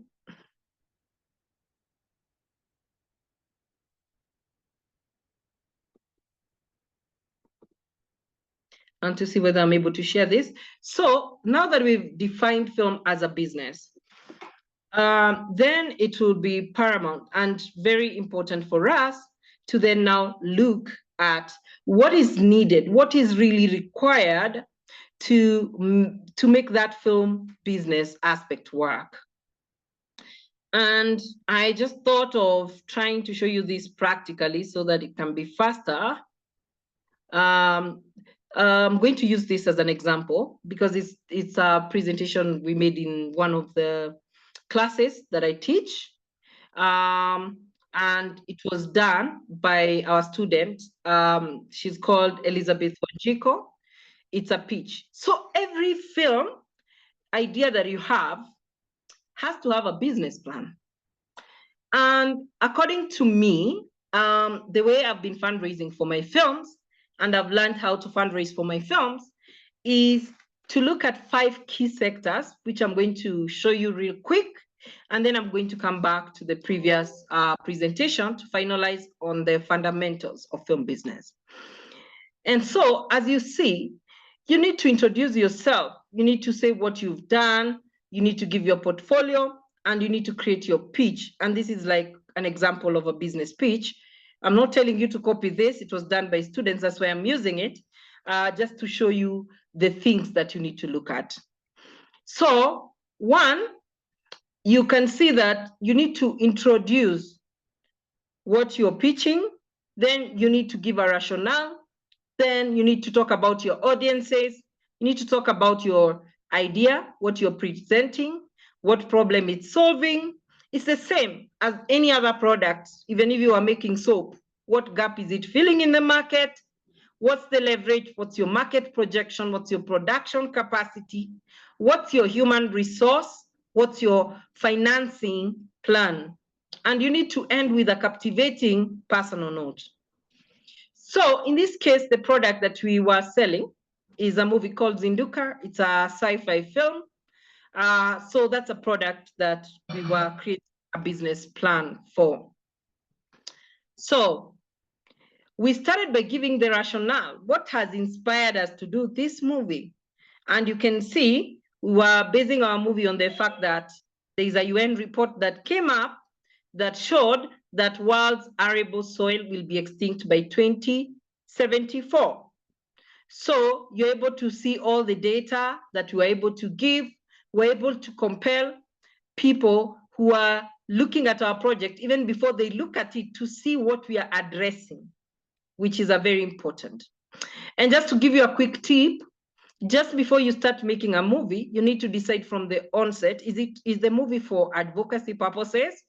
Because for advocacy purposes, you can be qualified for grants, or is the movie just for business? So some people make movies for entertainment business, and some people will make movies that are meant to just create awareness. And that means you would attract organizations such as United Nations to also come on board with you. So you need to be able then now to give more details about your production. And you can see when you're giving your rationale, you need to talk about the markets that you're targeting, where you're going to sell that movie, and who are your audiences around the world. You need to talk about the demographics. You need to go into detail, and then you need to give your logline, which I've avoided to share because this is a movie that has not been made, but it's just to show you the things that are required. And then you need to, especially when you're making a film for advocacy purposes, you need really to appeal to people, and you need to show that you're solving a problem in the society. If you're doing it for business, you can skip that part. But then you also need to prove your capacity. You need to show who are your partners. Very, very important. Who are you working with? And that is something you prepare for before now you go to the global market. Then you also need to come up with your marketing projections. This is like an example of marketing projection. The reason why you're seeing on the price part, it's written 0, because the strategy we had for this film is to raise money through grants, because this was an advocacy film. But then we asked ourselves, how do we appeal to the UN and to all these partners that we are working with to give us the money? What do these partners want? They want numbers. They want a huge number of people to watch the film and learn about the soil extinction and possibly take action. That's what the people who are going to give us money for this film want, and numbers we gave them. So if you look at the quantity row, you're able to see, first of all, we start with an appealing proposal to premiere this movie to 100 presidents in the United Nations General Assembly. Then, now we go to taking this movie to the public, to schools, 5 million people. And we go to taking this movie, through giving this movie to people through downloadable links. We say we are going to reach 10 million people. Churches, 10 million people. YouTube, 15 million people. Total number of people is almost 50 million or 45 million, thereabout. So that's an appealing number to anybody who's thinking of reaching a huge number of people with the message of the film that you want to make.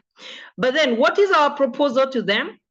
We don't want to sell this movie, because if we sell this movie, we are not going to reach these numbers. This is a movie, technically, it's for advocacy purposes. So then what can we do? The donor can pay us the amount of money that these people are supposed to pay our direct cost for marketing, for promotion, and for direct sales, okay? And pay us that money, the whole budget of the movie, and then we are going to give it to people for free, which is something many organizations would want to do, because if the soil, world's arable soils will be extinct, then we need to message this. So you have to come up with convincing numbers based on whether the person you're pitching wants business maybe they want a return on their investment, or their return on investment is in kind, where they want numbers. So you have to know who you're pitching to. So it's important to also prove how much capacity you have. So these are, for example, purposes, companies that are just put there to show this is the capacity we have right now. Again, you need to say, what is your own capacity as a company? What is your borrowed capacity? What is your financial capacity? Somebody who doesn't have anything is not given anything. That is the principle of going to people to give you a grant or financing. You have to show them what you're putting on the table, because if you yourself, you're not putting anything on the table, they're not going to come on board. So you need to show your own capacity, borrowed capacity, meaning people who've given you things in kind. Then you need to also show your financial capacity, if you have some money in the bank, if you have accessed a loan in the bank, and then now ask them for the remainder of the money. Let me take you back one slide. If you look here, the asking price is 6.3 million USD. The production cost is 10 million USD, and the distribution cost is 3 million, which we have also quickly revised.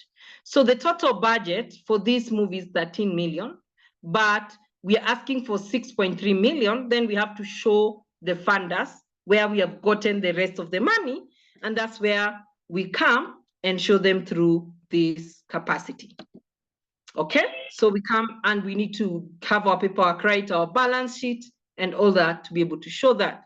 Then you also need to be able to show who you're working with. So for instance, I find myself in a picture, the picture with these two awesome guys, and I'm the lady with the blue dress at the end. I'm able to show that, hey, that's me there laughing with Christopher Hanley and Roberta Hanley. So the moment I mention those names, these are the people who did American Psycho. These guys have employed Sofia Coppola. They've employed some of the biggest shots in the world. Like, they are producers, they are known globally.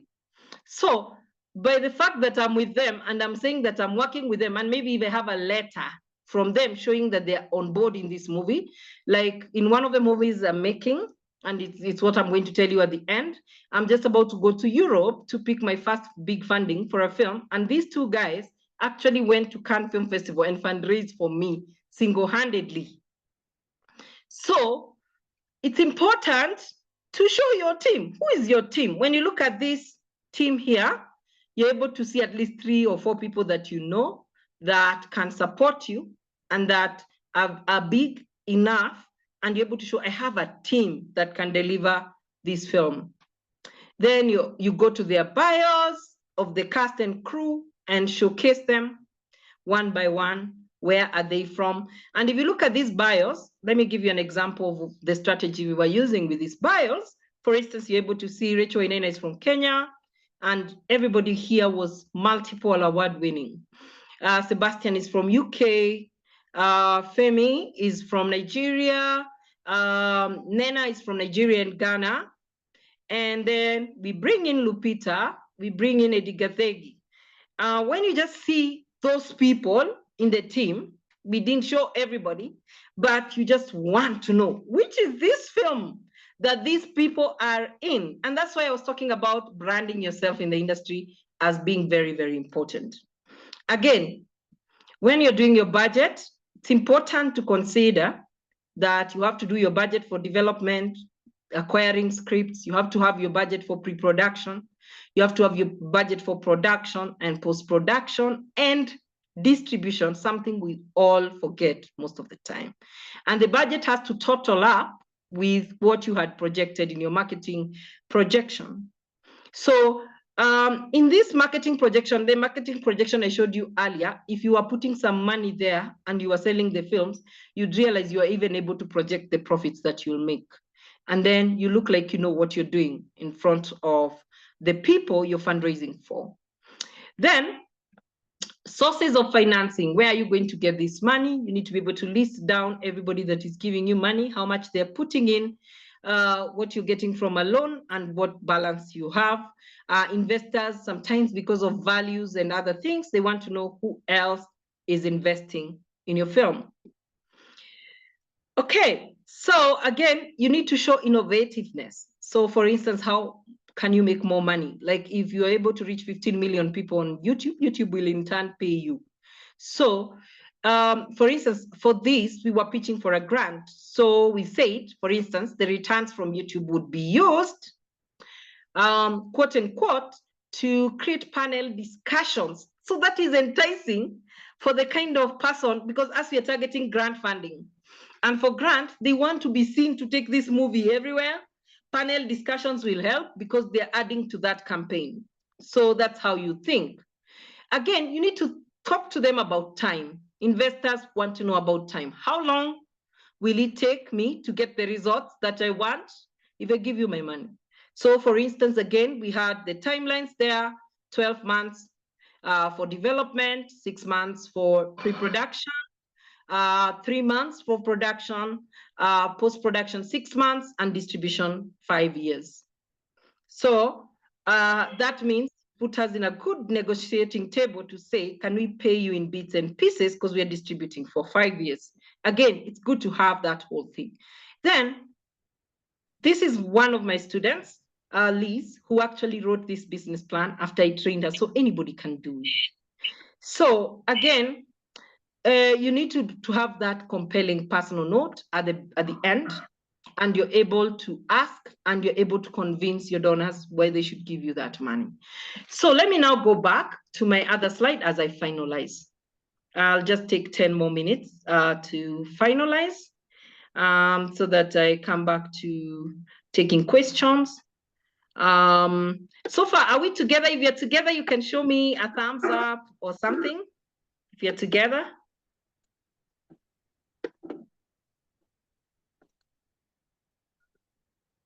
Are we together? Yes, we are. Okay, thank you. I can see there's a lot of interaction in the chat.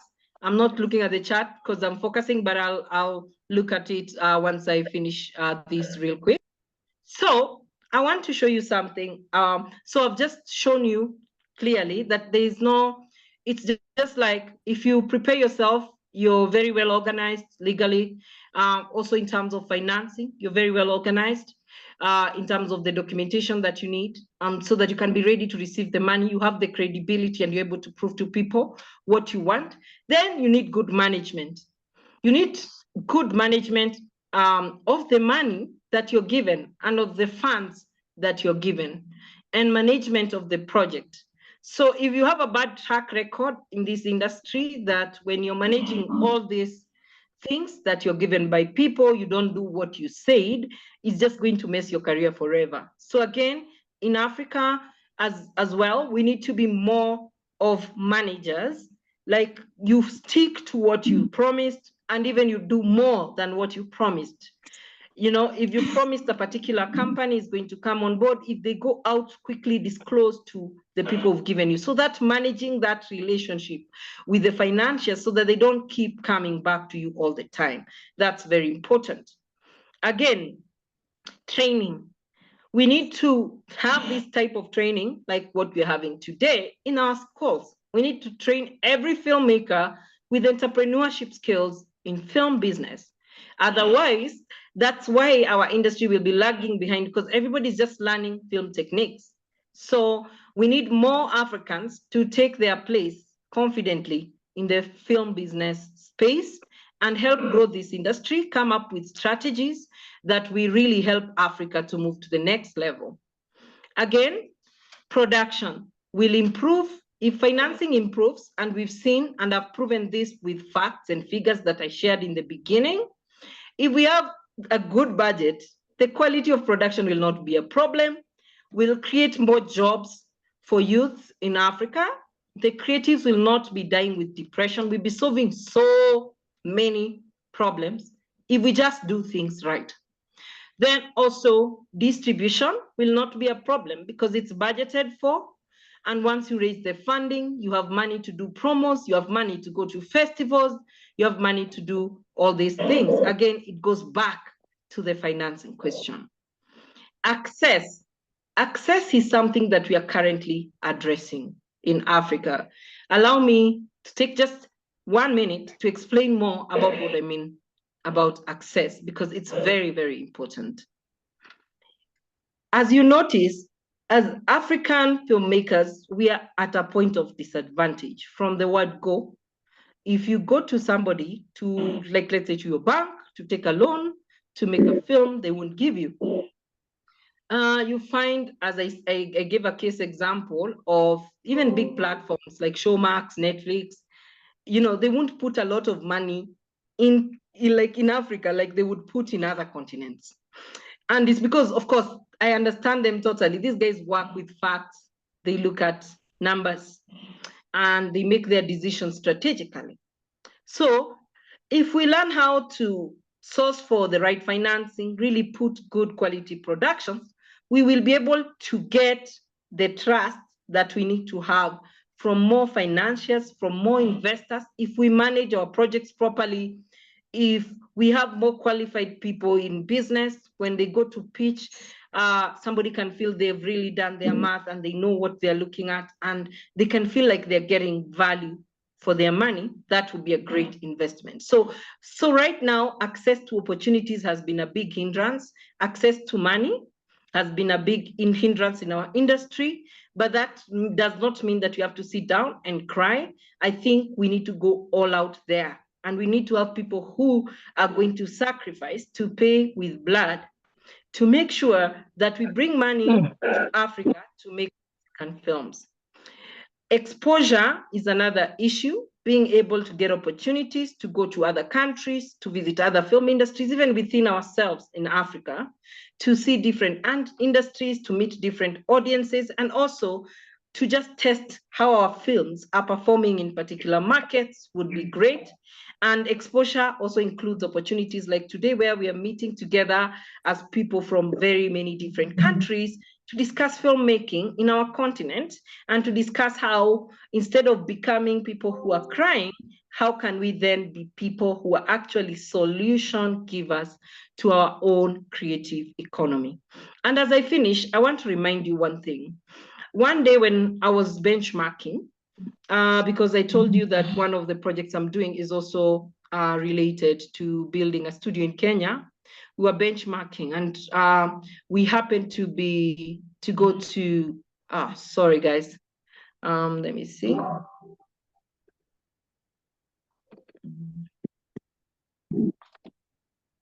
Sorry about that. So one day when we were benchmarking, as I try to move to the slide, when we were benchmarking and we're trying to look for examples of film studios to look at, for example. So I'm saying this as a good thing for Africa. I'm trying to show that there's still hope for us, even at the end of the tunnel. And one of the things I want to show is Cape Town Film Studios. This is a picture of Cape Town Film Studios. I think it sits on like 4 acres, a piece of land. And by that time, I think it was in 2012 when I was in South Africa, and we got to visit that studio, Cape Town Film Studios, and it was booked it was booked for 2 years continuously, booked. So that was amazing, just to be able to see that now Africa is starting even to come up with great projects that can create jobs for multiple people and attracting the international market. Again, that's something we need to think about. Also, the Atlas studio in Morocco, which of course we know Game of Thrones and many other films have been shot there. It's in a desert. How can we turn our desert lands into studios? How are we able to really take advantage of the fact that we have a lot of opportunities, a great landscape in our countries, to also create this infrastructure so that we can attract more film community to come. The reason why I've captured those 2 studios is because they bring international productions, creating exposure opportunities, meaning that even if you're not able to travel to go to the world can come to you, and you can be able to learn, can know the latest technology. You can get a good portfolio in a global film, and you can make friends from different countries. Again, such infrastructure are very important towards growing our film business. Today, I've not focused more on government policies. If Eileen, you can indulge with me, maybe if you invite me next time, I can also talk about how the government is in Africa need to change their policies to ensure that filmmakers are benefiting from this lucrative industry. But for now, I want to show you something. So I just wanted to show you like 3 funding opportunities that are exclusively for Africa. Can somebody read for me about this Red Sea Fund? Maybe I'll pick Joanne. Joanne Wanjiko, read for me.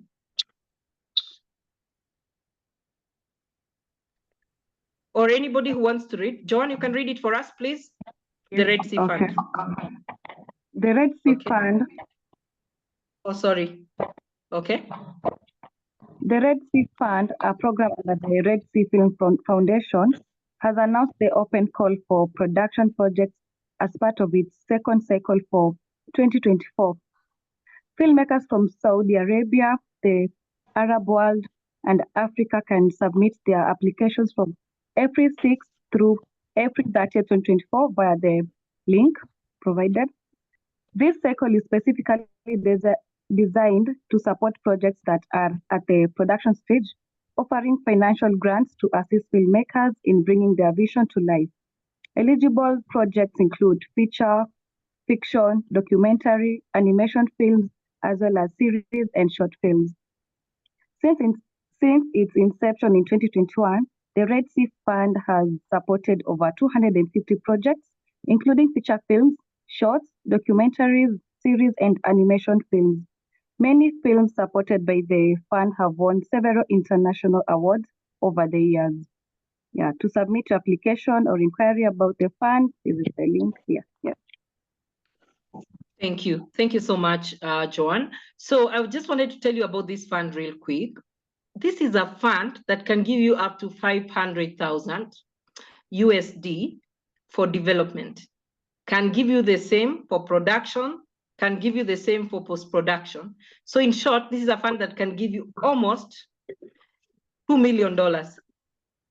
The big question is, how many even know that this fund exists and that it has a preference for Arab and Africa? That means you're not competing with the whole world, you can access it. So there are so many funding opportunities like this. I wouldn't have learned of this fund again if it was not for my mentors who showed me this fund. And they told me, apply. And I'll tell you, we just applied for this fund like 3 months ago with a series for one of my clients again, and we got selected. You get for development. So we are not going to go to, again, to apply for production. Then we're going to apply for post-production. And since they finance the development, they're also going to finance the other stages because they like the movie and they want the movie to win. People have money. I have also taken my time to actually look at Saudi Arabia and other countries that you cannot think about that have a lot of money. They are giving in a very just way. That when you apply online, you can actually get this money. It's not a joke. You can get it. You get. So those are some of the opportunities. And when you look at all these other things, grant funding, shoot your shot for documentaries, there are different calls you'll always find that will be advertising different funding opportunities. So we are saying funding is there. I have found it that I've found that it's true. Yes, funding is there. Currently, I'm also going to Europe, as I told you, to pick funding. We just got a funding of our feature film. And it's like the production budget is $1 million, the distribution budget is $1 million. And again, I got it courtesy of that network with Muse Films, who helped me to fundraise for it. Again, the same thing we are talking about. When you structure yourself as a business, you're going to be able to make good African films. So I'm looking forward to being able to make, and I'll finish by telling you this. When I met my funders who have signed a non-disclosure, and I'm not supposed to mention them, so I'm not going to mention them. But when I met them, I got to learn that the person who's funding this film that we are making, and they're funding it because we are working with different people from Africa as heads of departments, because that's what the grant is for, has an extra 98 million USD to fund African films in the next 3 years. So money is there. So we are just taking little. This person had 100 million USD. So if they give 2 million USD, they still have another 98 million to give to other people. But if you talk to them, they will say African filmmakers don't apply for such funding. It's very hard to find people applying and complying and managing, and people are ready to receive such grants. So that's where the problem comes in. So with that said, I'll take it back to our moderator. I hope this session has been helpful for you. Thank you so much for showing up, and I'm looking forward to any questions, to respond to any questions. Let me take a glass of water as Eileen, you take questions. Thank you. Miss Rachel, I thought we are gonna give you 5 more minutes to speak about how the government can help funding the film business. Is it okay? The government's involvement. If I start talking about government, I'll need to go into detail. So I would suggest for us to have this as another topic to just cover it on its own. It's as broad as what I've covered, but I know, like, for instance, let me give an example, just real quick, about South Africa. So you find in Kenya, currently, we are losing a lot of our productions, including TV commercials, big TV commercials of big corporates, to South Africa. Many people don't know that in South Africa, they have very good tax rebates. So in Kenya, we don't have tax rebates. So meaning, when somebody comes and spends a particular budget amount of money as a budget in South Africa, the government of South Africa will give them like from between 30% to 40% of their budget back. Are you getting? But you find in another country, when you shoot, you don't get your budget back. It doesn't matter how much money you use to shoot in that country. So for instance, if the movie I'm making, for instance, is 5 million USD, I would be compelled to 100% go and shoot it in South Africa, so I can get part of the budget back, because I know the government of South Africa will return the budget back. As a producer, this is business. So if anything can reduce my budget, I would go there. So sometimes some of the government regulations we have, the licenses, the multiple permits we are paying for, we need to address that issue. And also on a higher scale, like a very, very high level, we need to address the issue of piracy in Africa. And we need to, like, for instance, regulate platforms such as Google, Meta, these famous platforms where these online pirates use to steal other people's content, so that then we can be able to monetize our platforms. We also need to enforce local quotas, for example, where we put rules that it becomes harder for someone to come from outside to make movies in our country, and becomes easier for us to make movies. And when somebody comes to us, if they use our own filming agent and they use a certain level of cast and crew, then we give them a discount or we give them relaxed missions. So you find that most of the African countries, we're dealing with old laws. Like, let me give you an example. In Kenya, we're dealing with a law, Captain 222, that was actually formulated during independence. We came up with a proposal for a film policy, but oh my gosh, it has been migrated. Now it's now called Creative Economy Policy, and it has not been enforced. So these are some of the challenges we're also facing. We need a lot of things. And I was going to talk about civic education, where we also need to educate our leaders, our parliamentarians, about, and our presidents and everybody that we can engage with, so that they can understand that this industry has money. We need to use more of also that diplomatic approach to filmmaking, where we are negotiating, we sit on the table, negotiate with our government, show them the value, and show them what they need to do to help us. And for us to do that, we need to begin by knowing the things that we need to know, so that then we are able to move forward.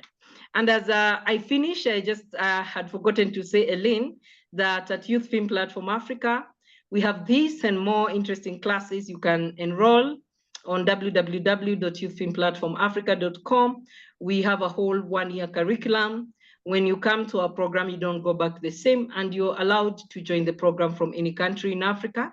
We normally meet at the end of the course to make a film together, a feature film. Like what you've just seen is a business plan that won a pitching competition from one of our students. So you can see there's this kind of skills. And what stands out about us is more of focusing on film business. We focus on film techniques, but we also focus on film business. And we also focus on giving our students exposure to different markets and making sure they're up to par with what they need to know. They're furnished with information in order to make better career choices. So with that, back to you, Elaine. Okay, thank you so much, Ms. Rachel. Before I do the closing remarks, I just like to remind Ms. Rachel.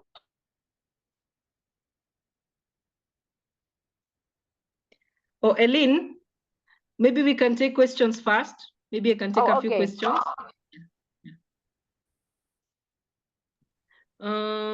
Maybe if you have a question, you can lift your hand so that I can take a few questions or comments.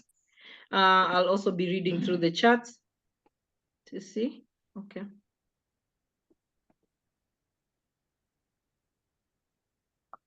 Anybody? Hassan, you can go first. Mine basically will be more of like kind of a comment, and we are very grateful for the wonderful presentation that you have given to us. And basically, I'm from Kibra, and I've been running Kibra Film and Creative Hub, basically giving opportunity to the young people in the community, an opportunity to learn film, but it hasn't been easy for us.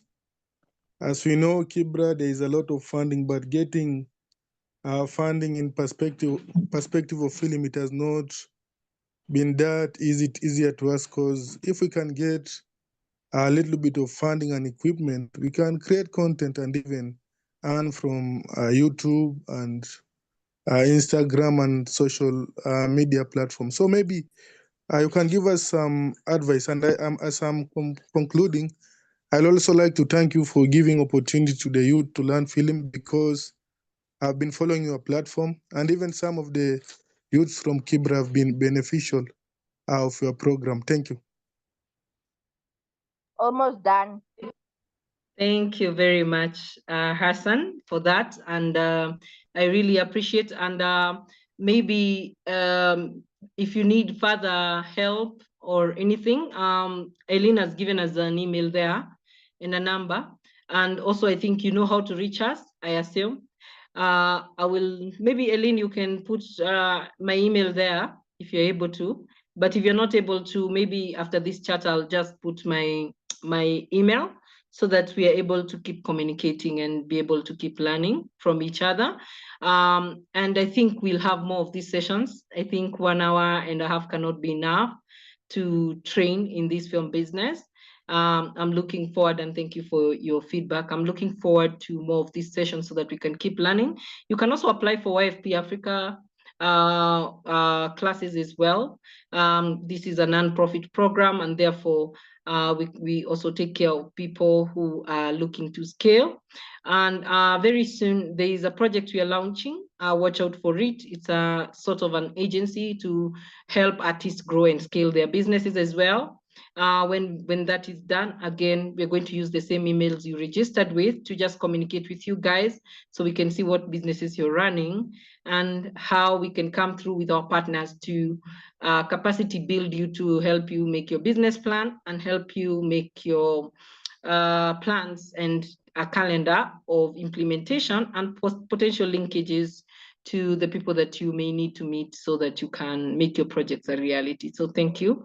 Any other question or comments? I've seen Caroline Odongo, you're asking, can you share any more grant or funding organizations? Yeah, so I think we're going to give a presentation as a follow-up to this, and we're going to also send this recording to you for those who came in late.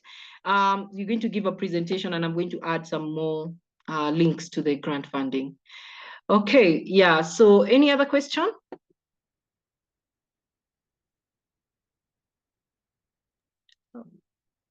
Okay, so Eileen, if there's no other question or comments, thank you all. Thank you. I've seen that you've enjoyed, and thank you for the interaction. So back to you, Eileen, so that maybe share maybe you share as business idea about content creation. Content creation, what do you mean about content creation? Maybe can you unmute your mic? Do you mean digital content creation? Okay, so maybe if you, yes? Hello everyone.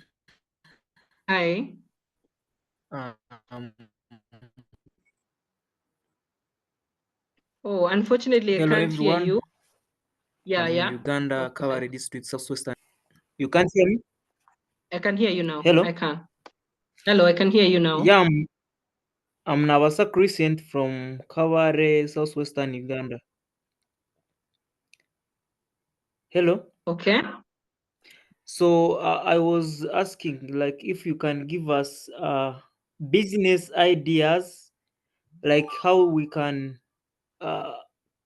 take our content creation, how we can earn from our content creation as one of filmmaking in that line. Oh, okay. Yeah, so I think I've covered a couple of things of how to earn. How to earn is obviously by selling your movie. But I think, Eileen, that's another point. Maybe we can have another class just to focus on how to sell the film so that then people are able to know how to monetize. But in terms of digital content, also that is something that can be monetized. We are willing to partner more with IbiaTV to see how we can give you more of this content so that you can also know how to monetize. Yeah. So that you can also know how to monetize your digital content as well. Because we also teach digital content creation and acting. Yeah, so Nabasa, again, we look forward to see whether we can have another one because we've tried our best within the time that we had today to just cover this is not the end. We are going to have more, I believe.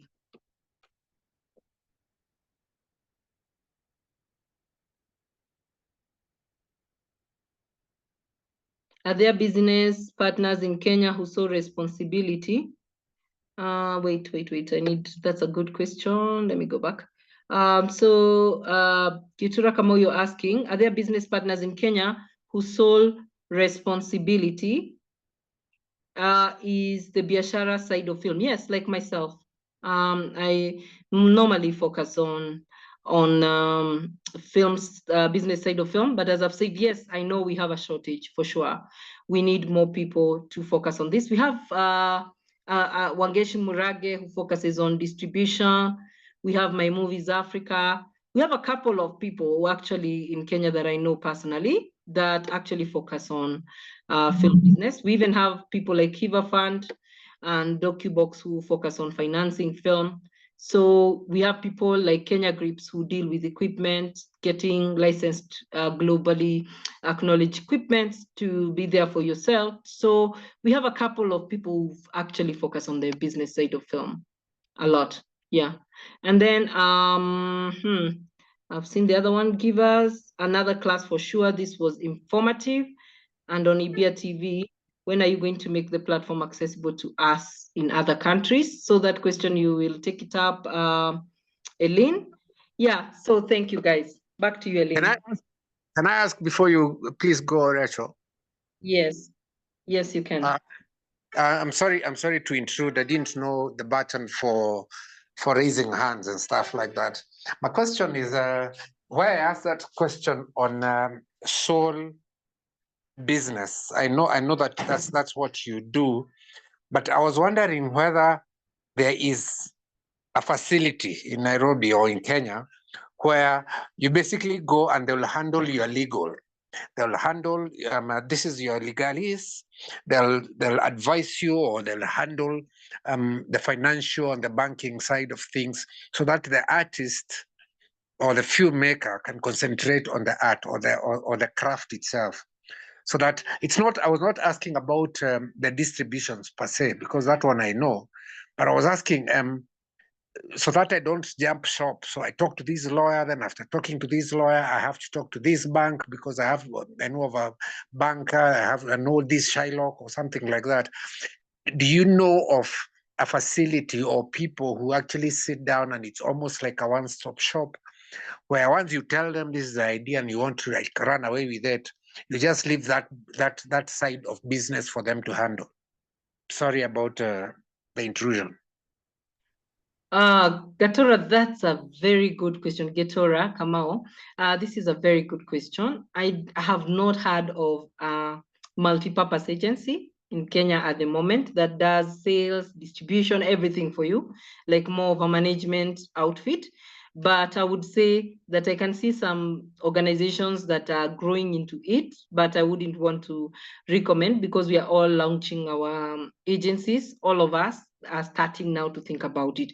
But yes, there's a gap in that in Kenya, because what happens is, from what I've seen in this country, is that you can find a sales agent. For example, I'm a producer. I'm specializing as a producer, fundraising, but it's not all about fundraising. It's also about managing. It's about all those things that you've said, legal, copyright, all those things. So yes, I would say in Tanzania, I have seen, but in Kenya, I have not seen. And thank you for raising that, because that's a business opportunity and somebody could also choose to open a business to do that. That's what we are opening, Gitora, so all hope is not lost. We're partnering with Miss Films and we're opening something, a multi-purpose agency, as I said, that's going to address such issues.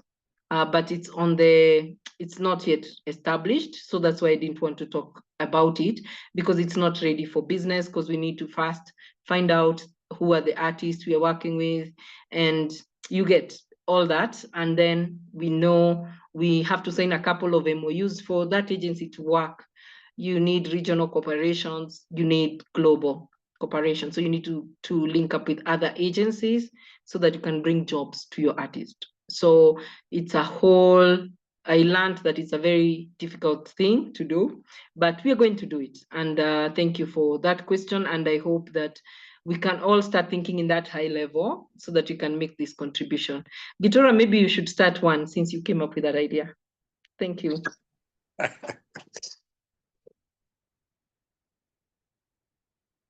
Okay, any more questions?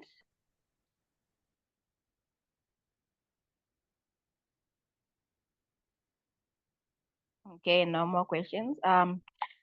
Before I do the closing remarks, I just like to say for the recording, to receive the recording and to share to your friends and on social media and everywhere, to inform others who are not able to attend this masterclass, just contact the number I provided in the comment section. You will get it immediately after Miss Rachel sent it.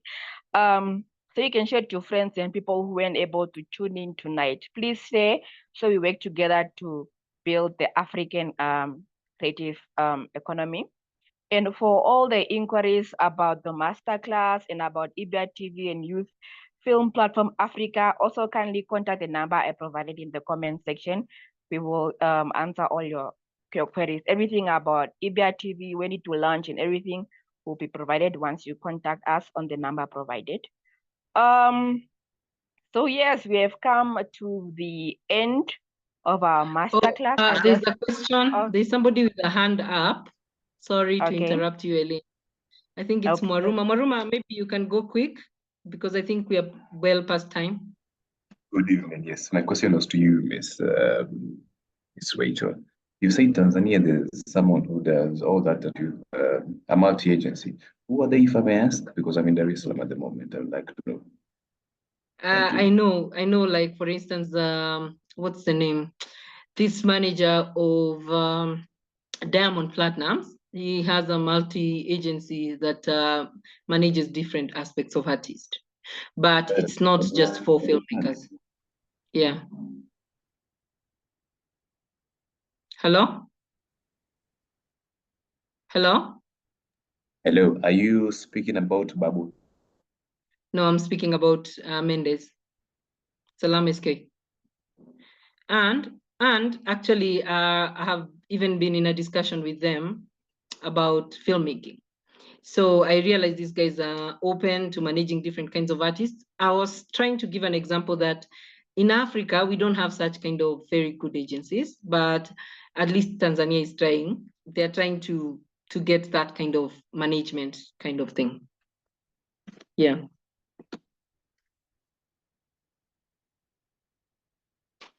So you can also set up one in Tanzania, Mwaruma. You can set up an agency in Tanzania as well.